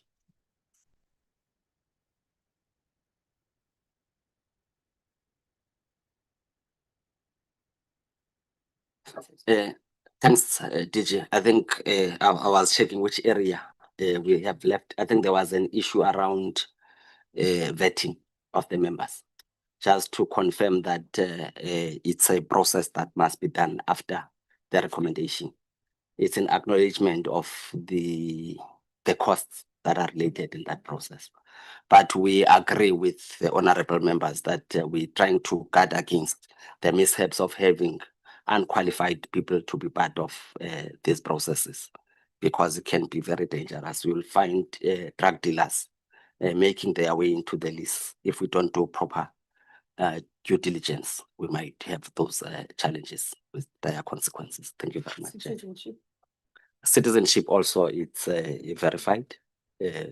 So we're hoping as part of the vetting process, there will be processes to also check and verify the citizenships. Because on their CVs themselves, we had issues where we were questioning the citizenship, because there are no people are claiming to be South Africans, but there's no proof, ID, copy, and all those.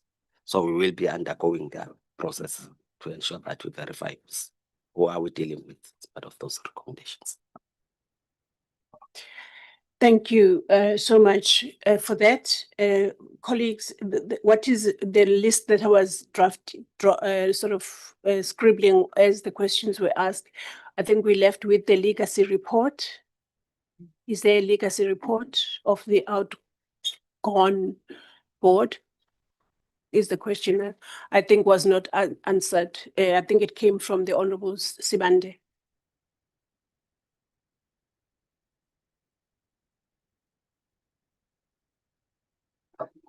Yeah, we currently working on the annual report. Remember the term lapsed on the 31st of March, and we consolidating inputs from all the 21 departments and all the 9 departments, both provincial drug committees as well as local action committees, the inputs. And some of the inputs were inputs that were facilitated during the term of they were implemented during the term of the CDA. But we must acknowledge that now that they are not on board, they won't have, because the normal practice is for the chairperson to be the one presenting the report. That's the gap that is there currently. But the lady who has been running with this process, I think she wants to add. Thank you so much. That one. Thank you so much, Honorable Chairs. I just wanted to indicate that handover report was prepared. Yes, it was prepared. I personally prepared the report. Then the former chairperson, Memaya Tulakoza, she made the inputs. We have it. We can forward it, or we can share it with the committees. Thank you so much. That would help. Thank you so much for that, ma'am. Honorable Deputy Minister, any last word before we go to the next very important aspect of our meeting? No, thank you very much, Chair, and thank you very much for the 2 committees to show their interest in appointing the board. And we really appreciate the fact that you've asked for this briefing, and that I think we are all committed to appoint the 13 members of the board so that we can move forward. The deadline for the annual report of the CDA is in September, and like you've heard, the report is already in draft form. It will not be submitted by the person that is required to submit the report is the minister, and the minister will submit the report to you, hopefully by the deadline. Thank you very much. Thank you, Honorable DM. I think the one has to also acknowledge the commitment and undertaking by the team in the department that the problems that we've had in the past, as far as the CDA is concerned, I have to agree with the honorable members that mentioned that, because I was part of those problems, and to keep always every term to deal with situations like this, it makes you feel like you're not doing your work. But we can only work within the ambit of what the Constitution and the rules of Parliament are allowing us to work. And if we can all avoid the repeat of that, it would make the lives of the South Africans that are served by what we are doing much easier and much better. So thank you for that. We are now going into the election of the members to serve on the subcommittee for filling of the vacancies of the CDA board, a process that is entirely conducted by the 2 committees. So I by no means am chucking anybody out of this room, but I'm just making sure that everybody knows that it's only this side of the room that will be doing that work.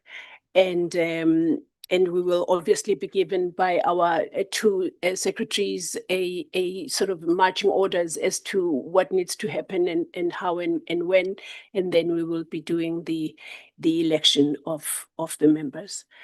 So with that, I want to thank the department for always being there when we call and give us, you know, the information that we need to do our part of the work in the way that you do. I don't know if the co-chair wants to say anything. No, thank you, Chair. That is from my side. I agree with you. Thank you. You are released, department.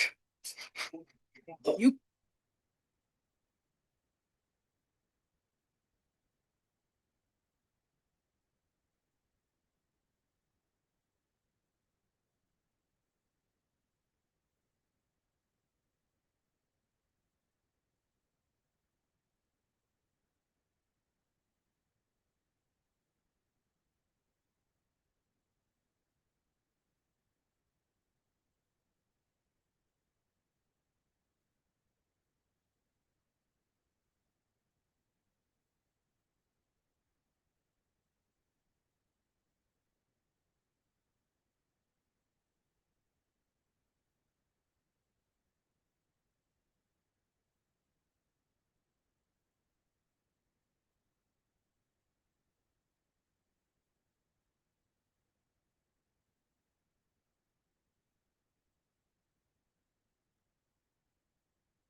The honorable members, but the time is 12:29, Honorable Sokanyile. What is the issue? The honorable members want to carry on with their work, so they have advised, or they have at least made a very humble request for us to do everything chop chop. I will now hand over to our secretaries to give us the marching orders as to what needs to happen and how, and so that we can start with our work. Over to you, ladies. Can I start? Okay. Thank you very much, Chairperson. Good afternoon once again, members. My role is to facilitate the process of electing members from the parent committees to serve in the subcommittee. I just want to, before I can facilitate that process, just to provide the context and the role of the subcommittee, what is expected of the committee. Rule 172, subsection 2 of the National Assembly rules state that a parent committee must appoint the members of the subcommittee from amongst itself, which means that members from this committee must be the one that should serve in the subcommittee. Number 2, the parent committee, Rule 175, it states that the parent committee of a subcommittee must designate a member of the subcommittee as the chairperson of the subcommittee.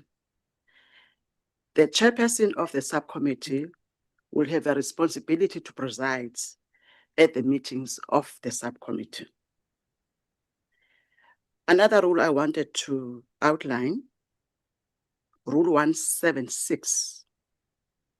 In case the chairperson of the subcommittee is not present to attend the meeting, the subcommittee can elect an acting chairperson of the subcommittee. Also, I want to explain in terms of the rules when it comes to an alternate member. An alternate member acts as a member when the member for which the alternate member was is absent. Number two, has vacant of if there is a vacant position, has vacated office until the vacancy is filled. So currently, it should always be preferable that the permanent member must be given priority when it comes to elect members to serve in the board. In the case where a permanent member is not available or has vacated office until the vacancy is filled, so an alternative member can serve in the committee. Also, what are the responsibility of the subcommittee?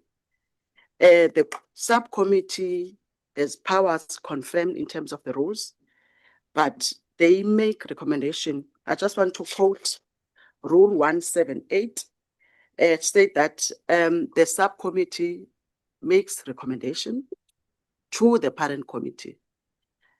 And also the subcommittee must report on its work to the parent committee. What I'm trying to say, when this subcommittee is established, they will look at the CVs, the B list, make their terms of reference, and then there will be a work plan that will be presented where we'll explain what the process going forward. And then they will make a report as a subcommittee. The Portfolio Committee on Social Development, members who serve in that committee will come to the parent committee where 11 members of the committee are available or composed, as established by 11 members. And then they will table the report of the subcommittee because the subcommittee doesn't have power to make decisions, but they make recommendations. So the PC will have the report before it and they need to adopt as a committee report. Same applies to the select committee. They will come and present the work of the subcommittee, and then the parent committee would need to adopt that work, and it becomes a report of the committee. So I just want to also to make a reference to the act. The act that govern this process is a Prevention of and Treatment for Substance Abuse Act 70 of 2008. I think Chairperson spoke earlier on the section 53, subsection 3. A is the process of the executive, whereby the department must put a notice, a gazette, and call for nominations, and then put together that information and table it to Parliament. That is section 53A, 1553, subsection 3A. I just want to make reference to section 53, subsection 3, which is B. It reads as follows. The Parliamentary Committees for Social Development of NA and NSOP make recommendation to the Minister in relation to such appointments after a transparent and open process of considering persons. What does this mean? The role of the department is to put an advertisement and consolidate the information to the committee. They were proactive, as the acting DG alluded, to make the screening of candidates, which is A and B, and then give it all the information, submit all the information to the committee. So now we are establishing this subcommittee for it to do this work. What will happen? The A and B list, the members of the committee will receive all the CVs, and then the content and research team will make a report, will draft a report outlining the processes, and then the members need to satisfy themselves, even with the B list, just to check, is it really, they don't meet the required, yes.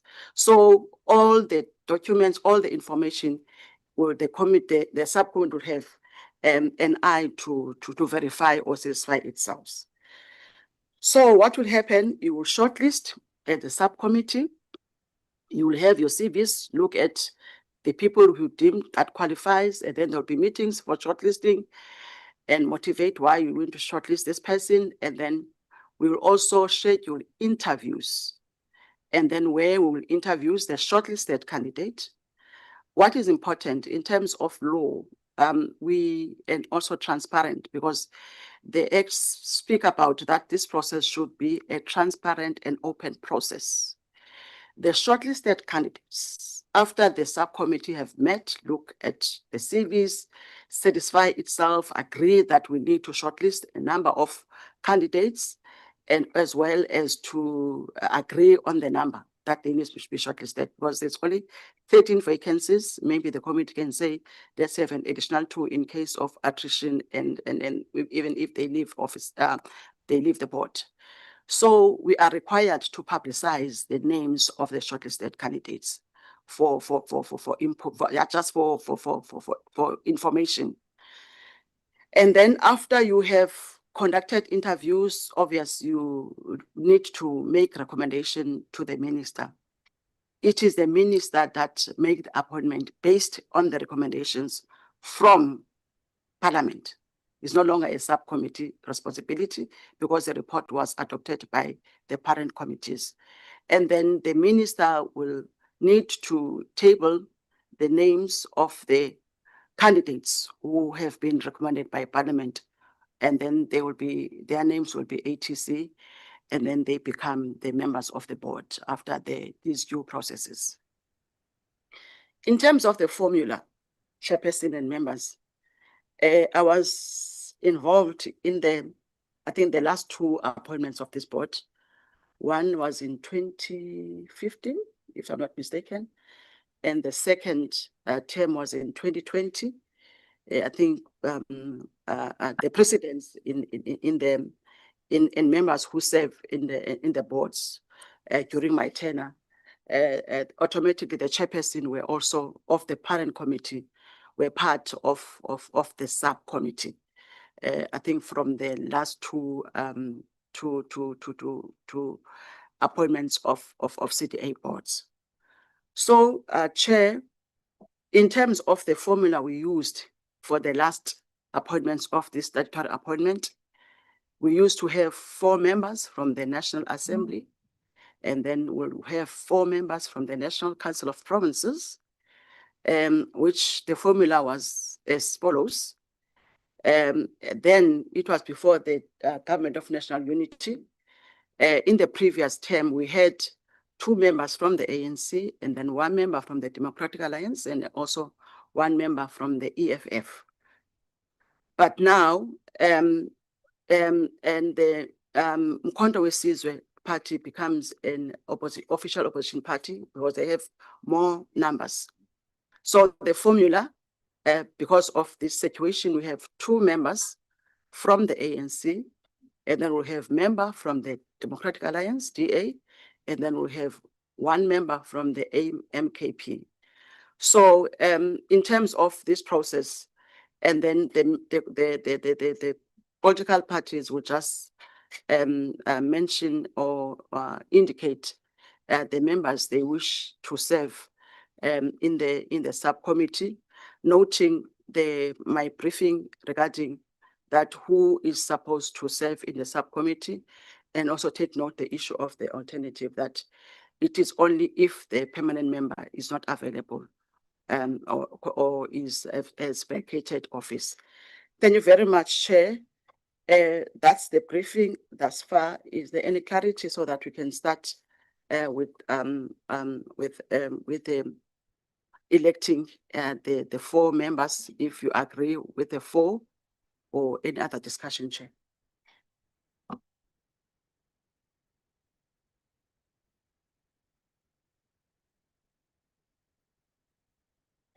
Yes, honourable member. Thank you, Chairperson. I think I rise to accept the briefing as it is. It's from someone that has experience.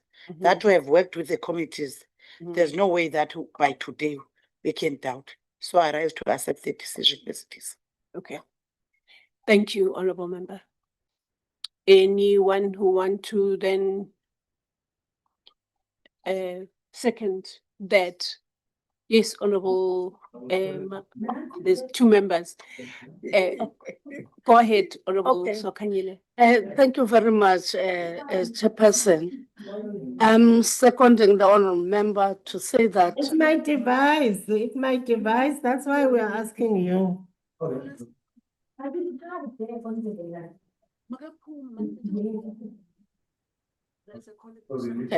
thank you.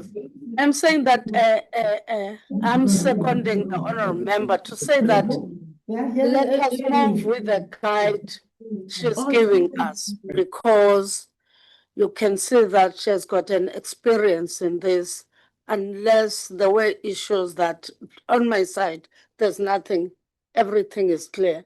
Thank you. Thank you so much. So I don't think, because we are members of the committees ourselves, we can nominate ourselves. Oh, sorry. This whole as a whole members here. Sorry, my apologies. There is Honorable Nazli Sharif, Honorable Adrianse, and Honorable Mokwele. Honorable Naz. Thank you very much, Chair, and apologies if Lindiwe can just go over the allocation per political party again. I just want to make double sure. And then are you as the chairperson ex officio, or how will that work? Just want some clarity. Thank you, Chair.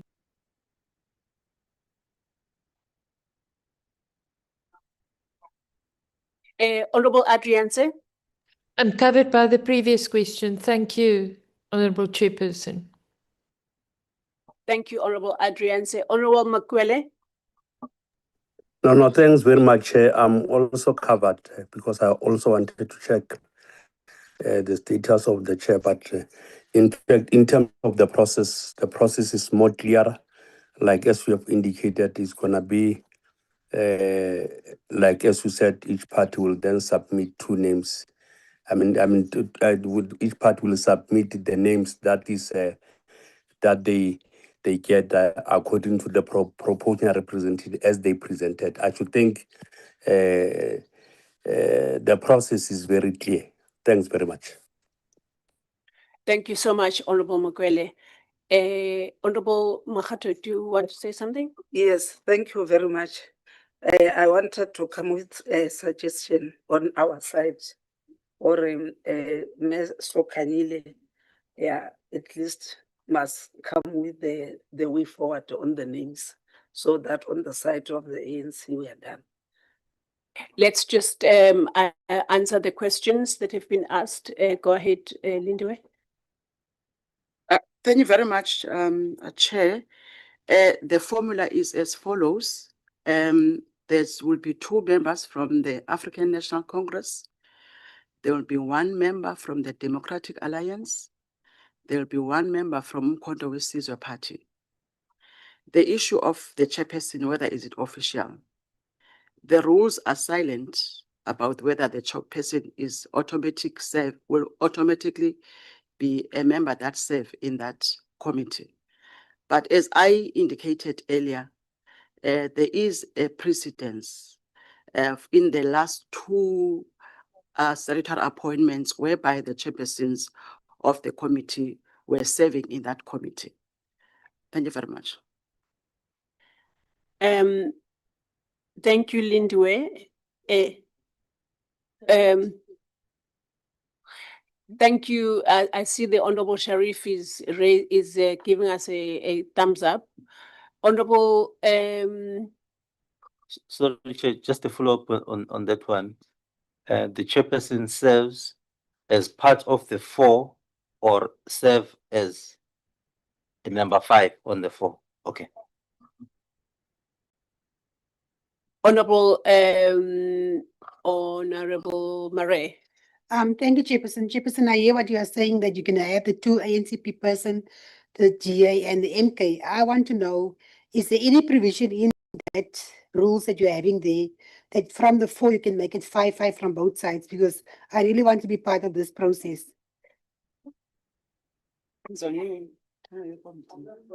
No,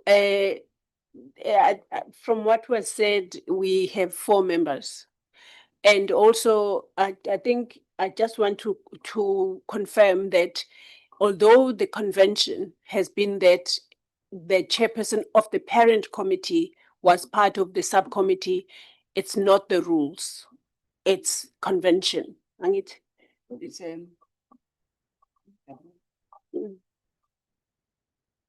Precedence. President. Yes, President. it's a precedent. Yeah, sorry. I'm not a lawyer like Maybe yourself. Chair. Thank you so much. The Honorable Mokwele? No, Chairperson, I should think that with regard to the issue of the chairperson, like as we know that the subcommittee will always be accountable to the main committee. Maybe I will also want to align myself with the presidents. I don't know whether that is it a good English that traditionally the chair will also be there, but it is obvious that because the subcommittee the subcommittee will be accountable to the main committee. So therefore, there is no way we can say the chair cannot still be there. But I'm also clarified that in terms of the numbers, that the numbers are like that is 4-4. Even if the chair will be serving there, but he will not serve there as number 5. He will be serving there by virtue of being the chair of the parent committee. I should think that maybe I want to check if maybe that is the understanding of all of us. Because the chair, as I said, they will be accountable to the chair. Obviously, he's not gonna add the number. The number will remain the same. Then we'll follow that proportional representation as presented before us. Thank you, Chairperson.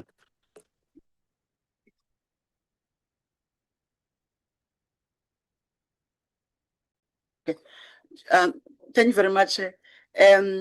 I just want to respond to a question posed by Member Mare to say if the committee wants to increase the member now that the EFF is not part of it, because next online is the Economic Freedom Party. So the rules are silent, are not prescriptive in terms of how many members should serve in that board. But looking at the panel that will be interviewing, it might be intimidative to have maybe a panel of 12 members, but it's up to the committee if they want to increase by an additional member to say 5, and we have a panel of 10 members. So I don't want to say we advise that 4 is final.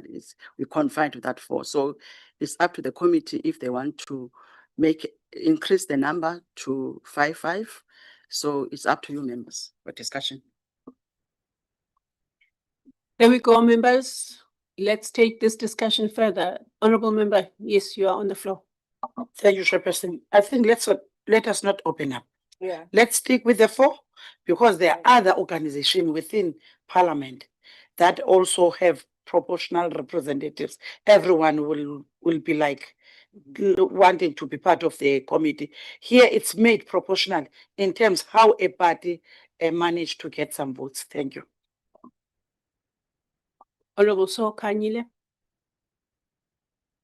Chair, let us close it to this 4, because I'm nursing fears of other parties that will say that let us also be recognized. Let us not open a can of worms for us. The meetings are always done in a transparent manner. Maybe if Honorable Mare want to attend that meeting, can be in that meeting and attend, but not to be part of the 4. Let us not allow where Action SA will come, UDM come, another party come that are not here. Let us take the 4. I'm seconding that. Thanks. Okay. Honorable Reverend Kobaza. Thank you, Chairperson. No, Chair, I feel that if ever there is not prescribed in terms of the number of the committee and the member, and an organization would like to be part, then they should be part if it's not prescribed, as our secretary says. But if it's prescribed, then it's fine, it's closed. But if it's not, and a member would like to come and the organization would like to be part, I think we should allow them if it's not prescribed. No, Chairperson. I think let's close the matter. We must not allow things to come in and out. Let's close the matter. Then with the 8 people, then I think the things will run properly. Okay. Otherwise, we'll keep on going up and down. Otherwise, Okay, thank you, honorable members. I have the Honorable Peters online. Honorable Peters, over to you. Thank you, Chair. I would then obviously agree with the Reverend. If it's not prescribed, then obviously the Patriotic Alliance would also want to be part of the committee. Thank you. Honorable, thank you, Honorable Peters. The Honorable Mukwele. No, thanks, Chair. Chair, I should think that we were on the right track. Now you wanted to take us back. I'm not.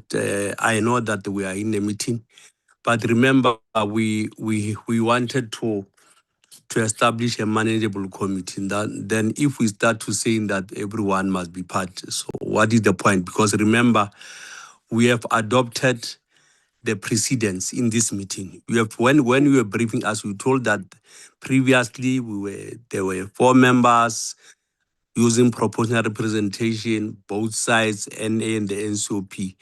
Now we started to come up with another debate. But I'm saying that let's stick to the numbers. Like, let's stick to the numbers that we have initially agreed to.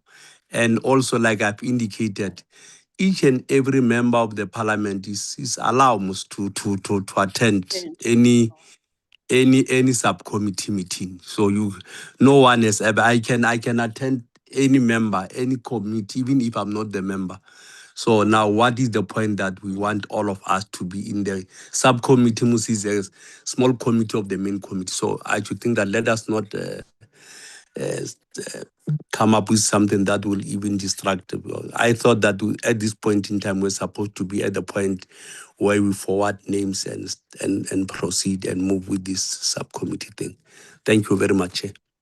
Thank you, Honorable Mukwele. I actually agree with the fact that we had adopted the briefing and the precedents, and we will continue in that fashion, honorable members. And so we will go ahead with the 4-4, and then we can accept the names of the actual 4. Thank you, honorable honorable members. Honorable Kobaza. Chair, there is precedence and there is what is legal and not legal. Presidency is what we did before, or is what the committee did before. And it is understandable because I think the chair that was sitting there was the ANC member. And now it is not so. So the precedents that happened before, we are saying, let us do something that is legal, and we are framed in this space now. And it says that we are saying that if others are able to be members, then they must be allowed. Why not? Or then the whole committee then must sit down and vote for it. We cannot. I thought that the precedent was that it was on you to say it has always been the chairperson.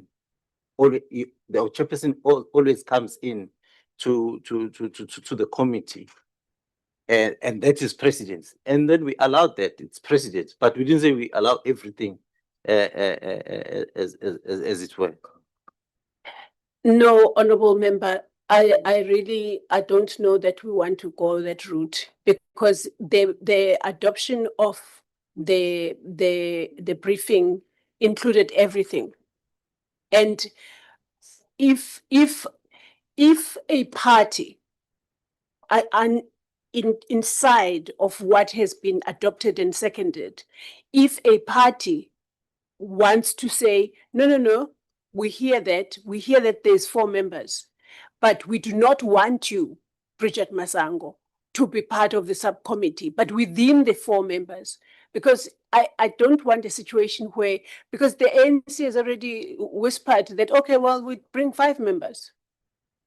Because there's no longer any, we're saying we're doing away with the precedents, and we don't want that, because we need to know that the subcommittee still reports to the parent committee. Why are we not agreeing with that? Because the members were of the parent committee, when the report is being made, they will be able to say, no, we don't agree with that. This is and that, and it's not like it's closed.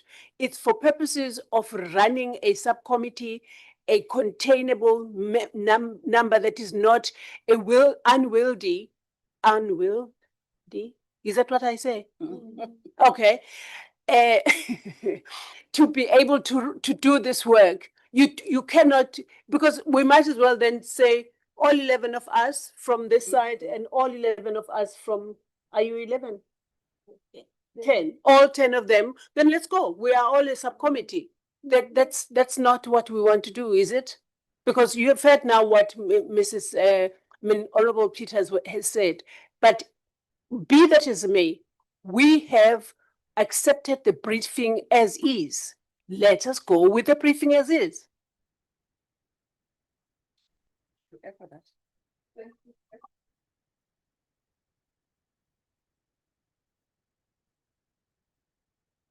Can we then start a process of receiving the names of the representatives of the parties, please? ANC?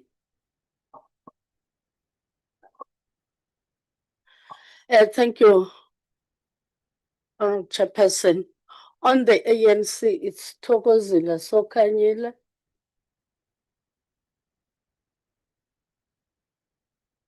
I will give for the NA. Yeah. Yes, I'll come for the NCO. Who's that? It's Honorable Sokanyile. It's Honorable Ramayila, the second one. Then Honorable Ramayila is not well. We don't know how his situation will be. And then alternatively, we have Honorable Makhato.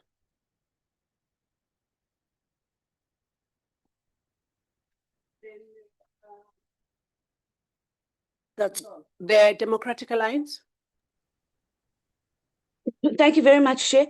Chair, I just I didn't get the clarity around you, the chairperson, Chair, because if you are not ex officio, then the Democratic Alliance would put forward Bridget Masango. But if you are ex officio, then we would put forward Samantha Graham Murray and I as an alternative. Okay. Okay, please.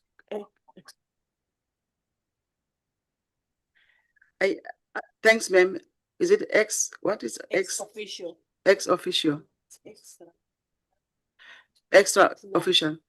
No, so what it means, Lindiwe, is that the chair will serve in the capacity as the chairperson, and we will, as the Democratic Alliance, still have to put one person on the committee. That's what ex officio essentially means. Okay, let me explain. This is an election process. Ne? We are electing just members of the committee. Ne?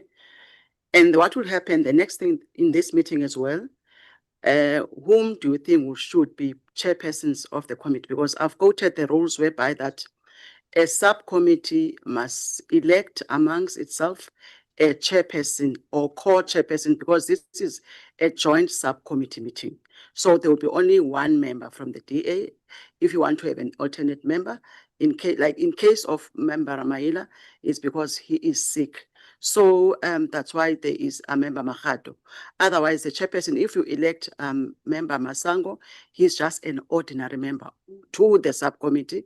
And then, and we've mentioned that because of the precedents whereby the previous chairperson would serve in the subcommittee, and then it will be in the appetite of this committee if they feel that they also want to elect her as the chairperson of the subcommittee. Thanks very much, ma'am. Okay, so that's a little bit more understandable. So the Democratic Alliance puts forward Bridget Masango and an alternative Samantha Graham Murray. Thank you, Honorable Sheriff.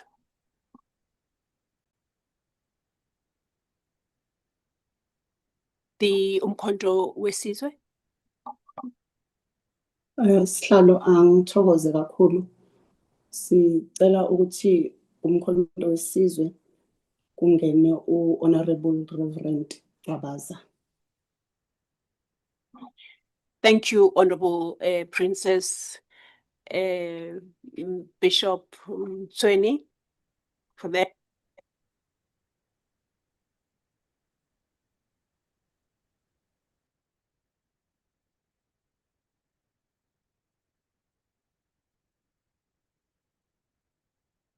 Sorry, we have the Honorable Thokozile Sokanyile, and we have the Honorable Ramaila, who is at the moment not available due to health issues. In case the work of the subcommittee begins and he's not back yet, the Honorable Mahato will then be the second person in the subcommittee. The Democratic Alliance has the Honorable Bridget Masango. In case she cannot be part of the meeting for any reason, as was given through during the briefing, the Honorable Samantha Graham Murray would stand in that place. And then Umkhonto wesizwe is represented by the Honorable Reverend Gabaza. I'll then hand over to the Select Committee of Social Service. Oh.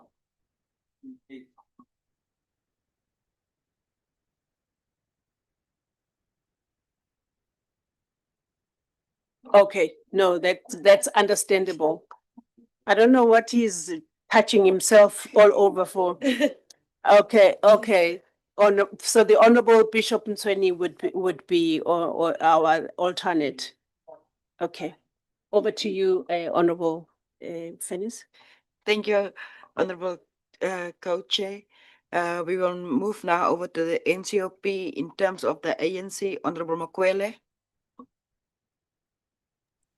No, thanks very much, our co-chair, our chairperson. From the ANC side will be represented by Honorable Fennis and Honorable Feni, Maki Feni. Honorable Fennis and Honorable Maki Feni. Thank you. Thank you, Honorable Makwele. Any alternative in terms of sickness? No, thank you very much. In terms of alternative, we have Honorable Sibande, Patrick Sibande, in case of there is the issue of sickness. Thank you very much. Thank you very much, Honorable Makwele. Honorable Adrianse, in terms of the DA. Thank you, Honourable Chairperson. I would like to now nominate Honourable Nicola du Plessis. And then if there's an urgent illness, which there shouldn't be, myself as an alternate. Thank you. Thank you for the alternate, Honorable Adriansa. So we will move now over to the MKP.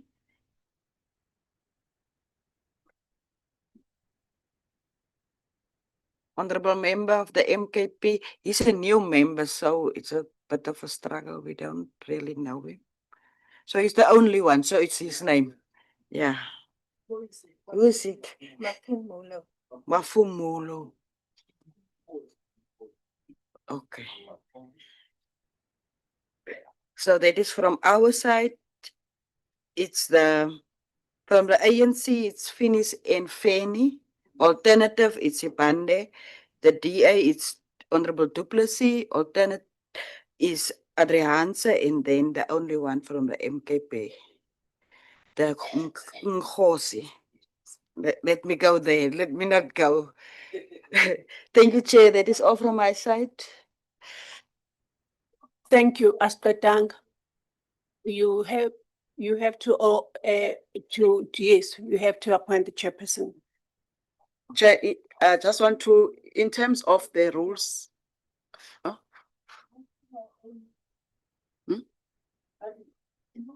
Sorry, Chair, to disturb you. I thought that one will be done when we meet. Yes, when the subcommittee meet, then we elect the chairperson in that meeting. But the rules, they say that the parent committee of a subcommittee must designate a member of the subcommittee as the chairperson.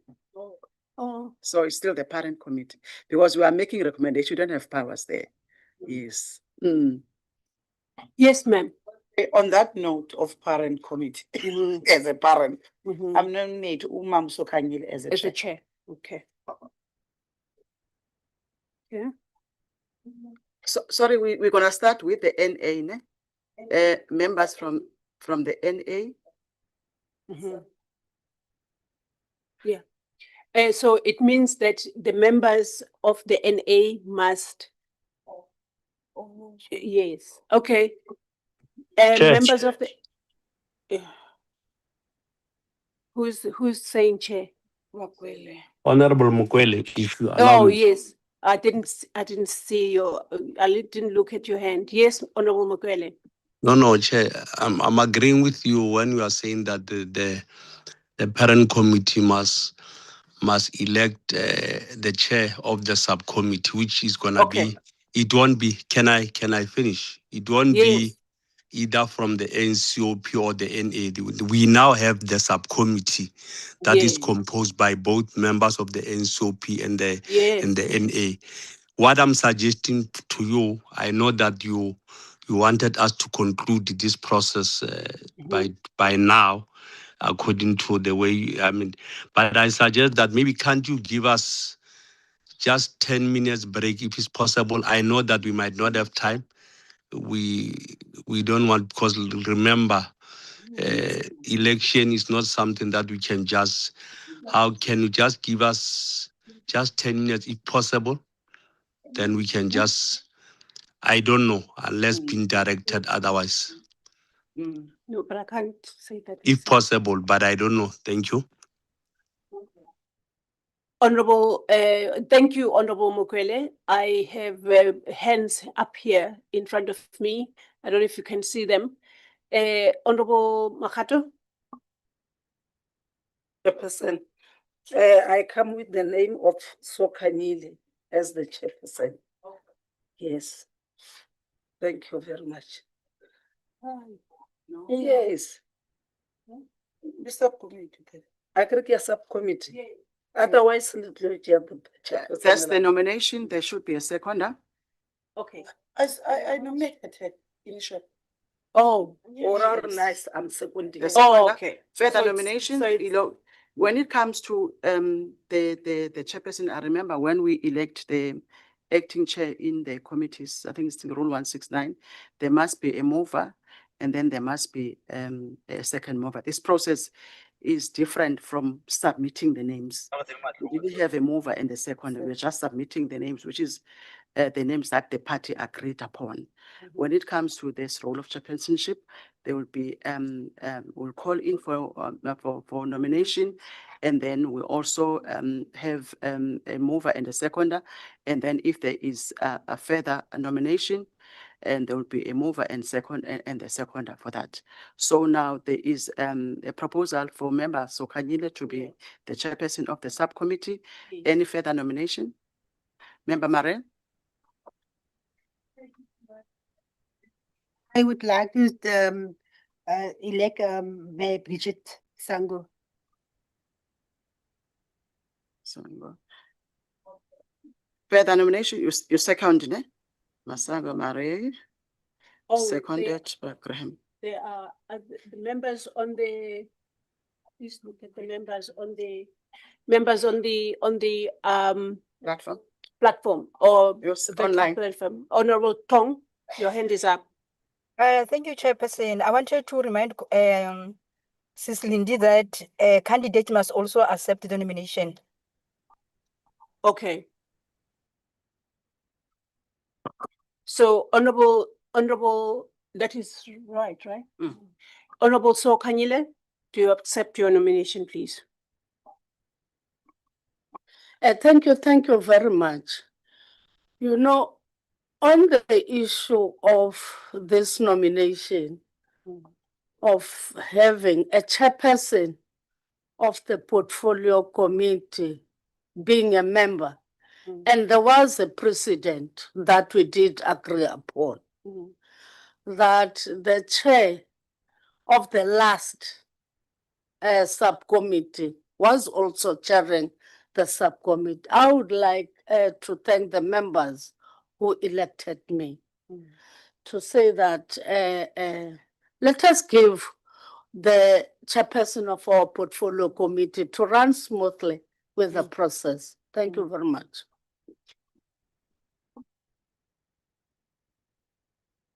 Thank you very much, ma'am. I just want to ask Member Masongo whether she accepts the nomination.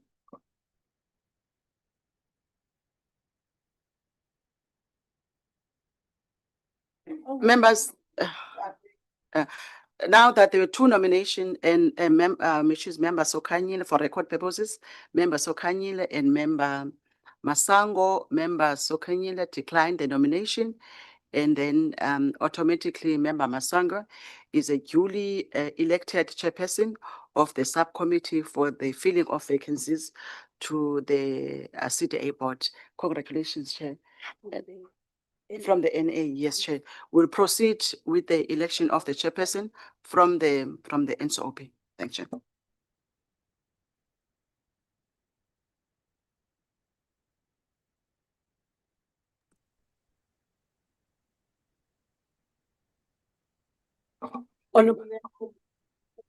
Chairperson. Okay. Honorable Finis has been elected from the side of the NCOP. Honorable Mokwende.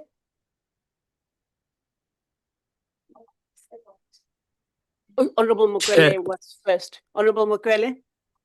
No, thank you, Chairperson.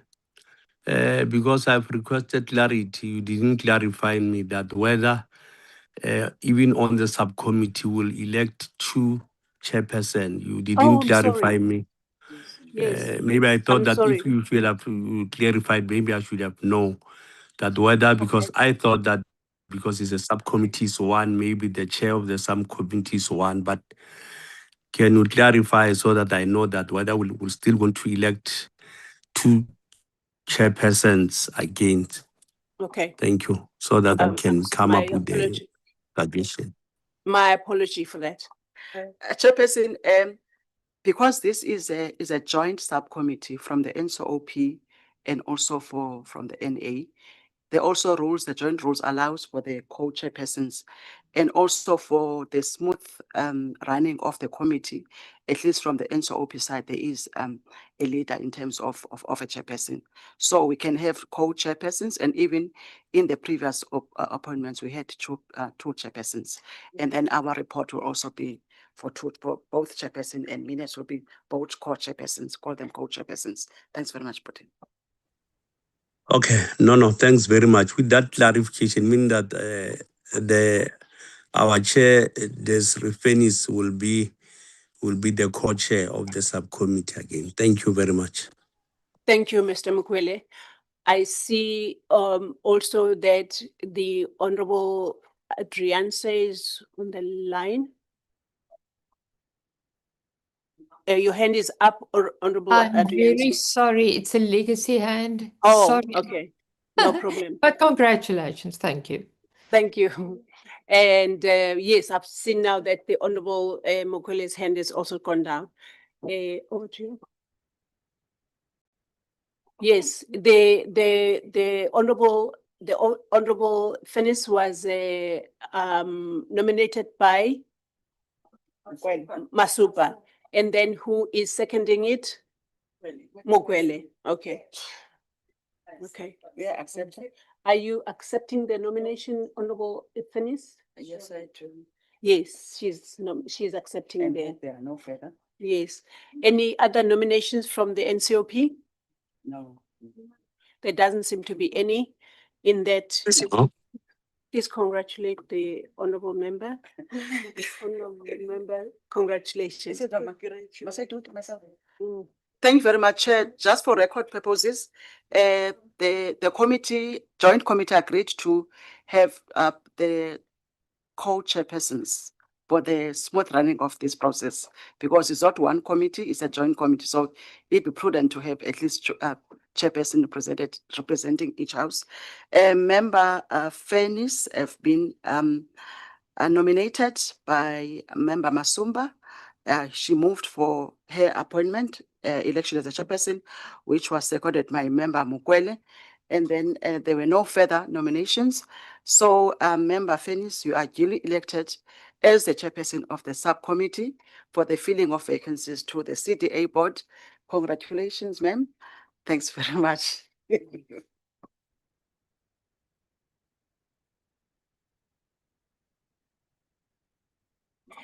Honorable chairpersons, honorable chairpersons, honorable co-chair and honorable members, I think we have come to the end of our meeting. And I would like to thank the honorable members for having conducted themselves in the way that they have, and our support for staying the course. And then with that being said, I would like to represent my co-chair by declaring this meeting adjourned. Thank you so much.